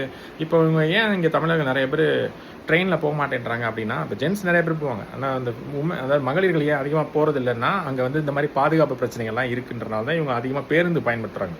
ஆனால் வடக்குலலாம் இந்த அவங்க வந்து அதாவது அதிகமாக போய் சகஜமாக போய் பழக்கம். ஆனால் இங்கே இருக்கவங்க தமிழர்கள் வந்து அதிகமாக பேருந்து தான் பயன்படுத்துகிறாங்க, புகை வண்டி பயன்படுத்துறதில்ல. காரணம் இந்த விஷயம் தான். அதுக்காக அவங்க யாரும் பயன்படுத்தவே இல்லைன்னு சொல்ல, பயன்படுத்துகிறாங்க. ஆனால் சில பேர் இந்த பிரச்சனைகள்லாம் சந்திச்சுக்கிட்டே பயன்படுத்துகிறாங்க. அதனால் இந்த இடத்துல வந்து இப்போது எல்லா இடங்களையும் குற்றங்கள் இருக்கிறதுனால எல்லா இடங்களையும் இந்த மாதிரி கடுமையான சட்டத்திட்டங்கள் தேவைப்படுது. அதை நிறைவேற்றி ஒரு 3 வருஷம் 4 வருஷத்துக்கு இந்த மாதிரி கடுமையாக கொண்டு போனால் அப்புறம் தன்னால் எல்லாமே பழைய நிலைமைக்கு போயிடும். ஏன்னா இது ஒரு 50-60 வருஷமாக ஒரு கேவலமான கூட்டங்கள்கிட்ட ஆட்சியை கொடுத்ததின் விளைவாக நாடு நாசமாக போயிருக்குது. அந்த 50-60 வருஷம் பிரச்சனையை சரி பண்ணணும்னா நமக்கு இன்னொரு 50 வருஷம் எடுத்துக்கணும்னு நான் சொல்ல. அந்த 50-60 வருஷம் பிரச்சனையை சரி பண்ணணும்னா இன்னொரு 5லேருந்து ஒரு 10 வருஷம் இல்லை 15 வருஷமாக அது ஆகும். தொடர்ச்சியாக அதுவும் ஒரே அரசாங்கம் இருந்து அதை சரி செய்யணும். அதுவும் நல்ல அரசாங்கமாக இருக்கணும். சும்மா அது இப்போ இருக்க திராவிட அரசியல் தான் விஜயும் பண்ணிக்கிட்டு இருக்காரு. ஆனால் இந்த சட்டத்திட்டங்களில் என்ன பண்ணுறாரு அப்படின்றத நம்ம பொறுத்து வந்து பார்ப்போம். இவர் ஆட்சியை பொறுப்பேற்று 2 சில கொள்ளை சம்பவங்கள் நடந்திருக்குது, 2 கற்பழிப்பு சம்பவம் நடந்திருக்கு, இது மிகப்பெரிய போராட்டங்கள் நடந்திருக்குது. வட மாநிலத்துறையாக தமிழ்நாட்டுக்கு வந்து தமிழர்களே அடிச்சிருக்காங்க. இவ்வளோ குற்ற சம்பவங்கள் நடக்க ஆரம்பிச்சிருக்கு. சட்டம் ஒழுங்கு பிரச்சனை சீர்கட்டு கொண்டு வருகிறது. இது வந்து முந்தின ஆட்சியினுடைய தொடக்கமாக, முந்தின ஆட்சியினுடைய தொடர்ச்சியாக இருக்கலாம். ஏன்னா இது வந்து திமுக தான் போன 5 ஆண்டுகள் ஆண்டுச்சு. அதனால் அதனோட தொடர்ச்சியாக இருக்கலாம். நீங்கள் வந்து ஒரு வாரம் தான் ஆகுது. இருந்தாலும் இந்த சம்பவங்கள் நீங்கள் ஆட்சி பொறுப்பேற்றதுக்கு அப்புறம் நடந்திருக்கனால நீங்கள் கடுமையான நடவடிக்கை எடுக்கலாம். இப்போ உங்கள் கையில் அதிகாரம் இருக்குது, உங்கள் கையில் காவல்துறை இருக்குது. காவல்துறை இப்போ யார் கட்டுப்பாட்டில் இருக்குது? நேரடியாக விஜய் அவர்கள் கட்டுப்பாட்டில் தான் இருக்குது. அதனால் நீங்கள் இப்போ நினச்சா இந்த சட்டத்திட்டங்கள்லாம் கொண்டு வரலாம். இந்த நிறுவனங்கள் கொள்ளை லாபத்துக்காக தானே இந்த வேலை பண்ணுது. அவங்கள வந்து கட்டுக்குள் கொண்டு வரலாம். அவங்களோட இந்த கொள்ளை லாப திட்டத்தை முறியடித்து இங்கே இருக்கக்கூடிய மக்களுக்கு நியாயமான வேலை கிடைக்கிறதுக்கு உறுதி செய்யலாம். இந்த மாதிரி நான் சொன்ன மாதிரி புகைவண்டியில் எத்தனை காவல்துறை அதிகாரிகளோ அங்கே ஒரு ஒட்டுமொத்த ட்ரெயினுக்கு ஒரு சென்டரில் ஒரு காவல்துறை சென்டர் மாதிரி ஏதாவது அமைச்சிங்கன்னா அவங்க புகாரை உடனுக்குடன் தெரிவித்து அந்த மாதிரி ஒன்று இருக்குனாவே இந்த வண்டியிலே ஏற மாட்டான் முதல்ல. அதே மாரி ஏறினா கால் பண்ண 5 நிமிஷத்தில் வந்துடுவாங்கன்னா அவங்களால இந்த திபுரத்தனமான அதை பண்ணிடுவேன் இதை பண்ணிடுவேன் பெட்ரோல் ஊற்றிடுவேன் அதை பண்ணலாம் அதெல்லாம் பேச முடியாது. கண்டிப்பாக வாய்ப்பு கம்மி தான். இவன் தாக்கினாலும் பதிலுக்கு அவனுக்கு ஒரு தாக்குதல் இருக்குது, இல்லை அவன் மேலே வழக்கு விழுகும், இல்லை இவங்க சுட்டுப்படுவாங்க, ஏதாவது நடக்கணும்ல, அவனுக்கு ஒரு பாதிப்பு இருக்குது, இல்லை அவன் கூட சேர்ந்த ஆட்களுக்கு எவனா ஒருத்தருக்கு அது பயம் வரும். ஒரு 10 பேர் இருக்கானா இந்த மாதிரி விஷயங்களை பார்க்கும்போது 2 பேருக்கு அது பயம் வரும். அப்போ மிச்சம் இருக்க அவனை பின்வாங்கும் போது இவன் ஒருத்தனால என்ன பண்ண முடியும்? கண்டிப்பாக பின்வாங்கிடுவாங்க. அதனால் அதுதான் சொல்கிறேன், எதை எப்படி செய்யணுமோ அப்படி தான் செய்யணும். இந்த இடத்துலலாம் நீங்கள் அதாவது பாவம் பிற மாநிலத்திலேருந்து வந்துட்டாங்க அவங்களுக்கு நம்ம தான் பாதுகாப்பு. அதாவது நல்லவனுக்கு தான் நீங்கள் பாதுகாப்பு கொடுக்கணும். வெளியிலேருந்து வந்தவன் பிற மாநிலத்தை சேர்ந்தவனாக இருந்தாலும் அவன் நல்லவனாக இருந்தால் தான் நீங்கள் பாதுகாப்பு கொடுக்கணும். இந்த கெட்டவனாக இருக்கிறவனுக்குலாம் இந்த மாதிரி கெடுதல் பண்ணிட்டு இங்கே வந்து கெடுதல் பண்ணிட்டு இருக்கான் பார்த்தீங்களா, அவனுக்குலாம் தண்டனை தான் கொடுக்கணும் நீங்கள். அதுதான் வந்து சரியான ஒரு ஆட்சியாக இருக்கும். அதே மாதிரி இங்கே தமிழர்கள் இப்போ வெளியில மாநிலத்தவங்க மட்டும்தான் இங்கே பிரச்சனை பண்ணுறான்னு சொல்ல, நிறைய இடங்களில் இங்கே இருக்கிற தமிழர்களே குடிச்சிட்டு போய் சண்டை போடுறது, குடிச்சிட்டு போய் அடிக்கிறது, அவனுக்கும் அதே தண்டனை தான். இப்போ இவனுக்கு எவனா தண்டனை கொடுக்குறீங்களோ அவன் தப்பு பண்ணுறவன் யாராக இருந்தாலும் இந்த மாநிலத்தை சேர்ந்தவனாலும் சரி பிற மாநிலத்தை சேர்ந்தவனாலும் சரி இந்த மாதிரி குற்ற வழக்குகள் செய்கிறவனுக்கும் ஒரே மாதிரி தண்டனை தான் கொடுக்கணும். அப்போ தான் குற்றங்கள் வந்து நடக்காது. இதை தான் நம்மளுடைய கோரிக்கை வைக்கிறோம். இப்போ நம்ம வந்து எல்லா பிரச்சனைக்கும் ஒரு தீர்வு சொல்லியிருக்கோம். இந்த மாதிரி புகை வண்டியில் நடக்கக்கூடிய பிரச்சனைக்கு ஒரு கம்பார்ட்மெண்ட்டுக்கு ஒரு போலீஸை போடுங்க, இல்லை ஒரு ஒட்டுமொத்த ட்ரெயினுக்கும் ஒரு கோச்சிங் ஒரு சென்டரில் ஒரு மையத்தில் வந்து ஒரு காவல்துறை அதிகாரிகள் ஒரு 4-5 பேர் சேர்ந்த மாதிரி ஒரு குழுவாக அங்கே அமைச்சு பாதுகாப்புக்காக கன்னோட இருக்கணும் அவங்க. அப்போ தான் வந்து அந்த பாதுகாப்பை உறுதி செய்ய முடியும். வெறும் குச்சியை வச்சுட்டு இருக்கிறதெல்லாம் சரியாக வராது. ஏன்னா இங்கே 10 பேர் சேர்ந்து இப்போ காவலர்களே அடிக்கிறாங்கல்ல, அதனால் அவங்களுக்கு அதெல்லாம் அடங்க மாட்டாங்க. அவர்கிட்ட ஒரு குச்சி தான் இருக்குன்னா சரி 10 பேர் சேர்ந்து அடிப்போம் அடிக்க ஆரம்பிச்சிருவாங்க. பட்டுன்னு எடுத்து 4 சுட்டு 4 பேர் கொன்றுவார் அப்படின்னு பயம் தானே ஓடிடுவாங்க. அதனால் தான் கன்மேனோட நிற்கணும்னு சொல்கிறேன். அது வந்து அந்த மாதிரி குற்றங்களை தடுக்கிறதுக்கு. அது போக இந்த நிறுவனங்களுடைய கொள்ளை லாபம் அடிக்கணும், அதனால் இந்த தமிழர்களுக்கு வந்து வேலை கொடுக்காம பிற மாநிலத்துக்கு வேலை கொடுக்குறவங்களுக்கு அதை தடுக்கிறதுக்கு அவங்களோட உரிமம் ரத்து செய்யப்படும். 90% பேர் தமிழர்கள் தான் வேலை செய்யணும் உங்கள் நிறுவனத்தில் அப்படின்னு கட்டாயமாக ஆக்கிடணும். அதே மாதிரி அந்த வரக்கூடிய நபர்கள் இந்த மாதிரி தவறான செயல்களில் ஈடுபட்டால், குற்றத்தில் ஈடுபட்டாவே குண்டா சட்டத்தில் தான் தூக்கி அவங்க உள்ள கைது பண்ணணும். அது ஆணாக இருந்தாலும் சரி பெண்ணாக இருந்தாலும் சரி பிற மாநிலத்தவங்கன்னா கண்டிப்பாக இந்த வழக்கு பதியணும். அத்தோடு அவங்க வாழ்க்கையை முடிச்சிடணும். அதுக்கப்புறம் அவங்க வாழ்க்கையில் எந்திரிச்சே திரும்பி வர முடியாத மாதிரி பண்ணி விட்டுறணும்.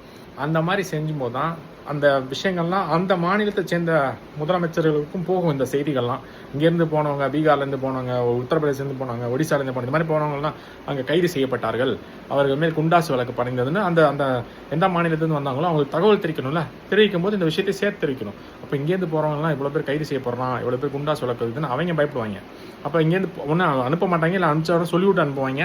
இல்லைனா அவங்க வந்து பயப்படுவாங்க, இந்த மாதிரி நம்ம மக்களுக்கு மேலே இவ்வளோ அதிரடியான நடவடிக்கை தமிழ்நாட்டில் எடுக்கிறாங்க அப்படின்னு. அது மாதிரி விஷயங்கள் பண்ணும்போது தான் வந்து மக்களுக்கு அரசின் மீது நம்பிக்கை வரும். எங்கே போனாலும் தைரியமாக போகலாம். பாதுகாப்பு குறிப்பாக நான் சொல்கிறது பெண்களுக்கு, நீங்கள் வந்து தனியாக ஒரு பெண்கள் படையினை அமைச்சிருக்கீங்கல்ல, அவங்களுக்கு வந்து பாதுகாப்பு உறுதி செய்யணும். இந்த பிரச்சனை வந்து ஒரு ஜெகதீஷன் சொல்லி ஒருத்தர் அவர் அடிச்சு வச்சிருக்காங்க. அவர் ஒருத்தர் அடிக்கிறதுக்கு 100 பேர். அது மட்டும் இல்லாமல் நம்ம பிழைக்க வந்த இடத்துல நம்ம வேலையை பார்த்துட்டு போகணுன்னு இல்லாமல் இங்கே திருப்பூரில் அந்த இந்திரா நகரில் அந்த ஜெகதீஷன்றவரை இந்த வடமாநில தொழிலாளர்கள் 100 பேர் சேர்ந்து அடிச்சிருக்காங்க. இப்போ இன்னைக்கு ஒருத்தர் அடிச்சிருக்காங்க, நாளைக்கு அந்த தெருவில் இருக்கவங்களை பூரா அடிக்க மாட்டாங்கன்னு என்ன நினச்சோம்? ஏதோ ஒரு பிரச்சனை, ஏதோ ஒரு வாக்குவாதம், ஏதோ ஒரு சண்டை, இல்லை அந்த தெருவுன்னு மட்டும் இல்லை மற்ற இடங்கள்லையும் திருப்பூரில் மற்ற இடங்கள்லையும் இல்லை இருந்து இப்போ கோபிச்செட்டிப்பாளையத்தில் போன தடவை ஒரு பிரச்சனை இருந்து நம்ம சொன்னோம். கோபிச்செட்டிப்பாளையம், சேலம், ஈரோடு, நாமக்கல், திருப்பூர், கரூர், இந்த மாதிரி இடங்கள், கோயம்புத்தூர், இந்த மாதிரி இடங்களில் வட மாநிலத்தினுடைய எண்ணிக்கை அதிகரிச்சுட்டே போகுது. இவங்க இப்போ இந்த விஷயம் நம்ம பார்க்குறோம். நாளைக்கு அங்கே இருக்க பெண்கள் மீது ஏதாவது பண்ணாங்கன்னா என்ன பண்ணுவீங்க? இதே மாதிரி ஒரு 100 பேர் சேர்ந்துட்டாங்க, ஏதாவது ஒரு வீட்டுக்குள்ளே பூந்து என்னத்தையாவது ஒன்று பண்ணாங்கன்னா என்ன பண்ணுவீங்கன்னு நான் கேட்குறேன். அதனால தான் சொல்கிறேன், இப்போவே இவங்க மேலே குண்டாசை போட்டு இந்த 100 பேரை தூக்கி வச்சிங்கன்னா அடுத்து இருக்கவன் அங்கே இருக்கிறவன் எவனுமே இந்த குற்றம் செய்கிறதுக்கு யோசிப்பான். ஒன்று அவன் இந்த மாதிரி சட்டத்திட்டங்கள்லாம் அமல்படுத்தும் போதே பொட்டி படுக்க எடுக்க ஆரம்பிச்சிருவாங்க. அங்கேயே தெரிஞ்சு போயிடும் ஆட்சிக்கு யார் வந்து. அதாவது இப்போ நீங்கள் பண்ணுறது திராவிட அரசியல் தான் அந்த திமிர்த்தனாவட்டெலாம் அவங்களுக்கு இருக்குது. ஏன்னா நீங்களும் திமுக அரசு மாதிரியே ஒன்று ஆட்சியை கொடுத்துட்டு இருக்கீங்க. தமிழ் தேசிய ஆட்சி வரும்போது அவனே யோசிப்பான். முதல்ல இந்த மாதிரி விஷயங்கள்லாம் மாற்றி அமைக்கப்படும்.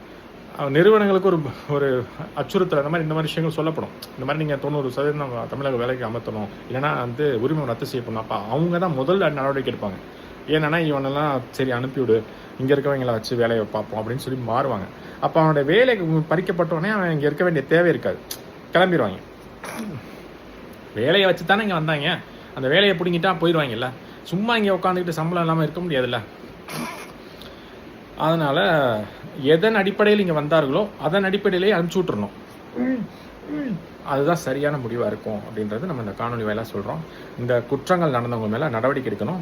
என்னை பொறுத்த வரைக்கும் அவர்கள் 100 பேர் மேலேயும் குண்டாஸ் வழக்கு பதியணும் அப்படின்றத இந்த காணொலி வாயிலாக தாவேக அரசின் தலைவர், தமிழகத்தின் முதல்வர் விஜய் அவர்களுக்கு நம்ம கோரிக்கை வைக்கிறோம். இது நடந்ததெல்லாம் வந்து முந்தின ஆட்சியினுடைய தொடர்ச்சி தான்.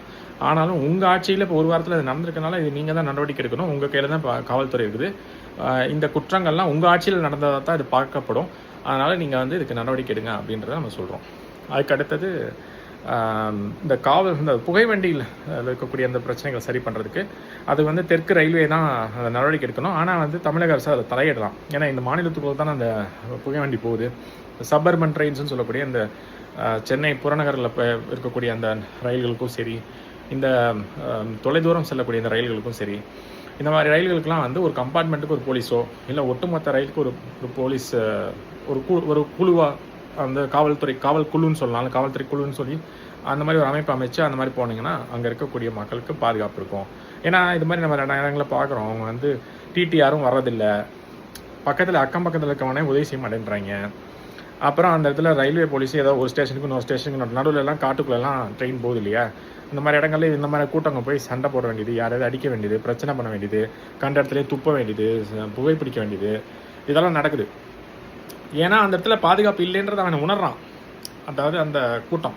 அதனால் அவங்க நினச்சதை பண்ணலாம் அப்படின்னு நினைக்கிறாங்க. அங்கே தான் வந்து இந்த மாதிரி திட்டங்கள்லாம் உள்ளே வந்துச்சுன்னா அந்த வண்டியிலே ஏற மாட்டான். முதல்ல அப்படியே ஏறினாலும் அவன் அன்ரிசர்வ்டில் போய் உட்காந்துவான். அன்ரிசர்வ்டை வாங்கிட்டு ரிசர்வ்டுக்கு வர மாட்டான். அதே மாதிரி அது சரி அன்ரிசர்வ்டில் இருந்தாலும் பிரச்சனை இல்லையா அப்படின்னா அங்கேயும் இந்த மாதிரி கூட்டமாக ஏறுறாங்க. ஒரு அன்ரிசர்வ்டுக்கு இவ்வளோ பேர் தான் ஏறணும்னு ஒரு சட்டம் வரணும். சும்மா வதன்னு பன்னிக்குட்டி ஏறுற மாதிரிலாம் ஏறக்கூடாது வண்டியில். அதாவது ஏறுவாங்க, ஒரு 100 பேர் இருக்க வேண்டிய இடத்துல 200 பேர் ஏறுவாங்க உள்ள. நம்ம சில புகை வண்டிலாம் பார்க்குறோம்ல, அந்த மாதிரி அதுலேயும் இருக்கைக்கு தகுந்த மாதிரி தான் ஆள் இருக்கணும்.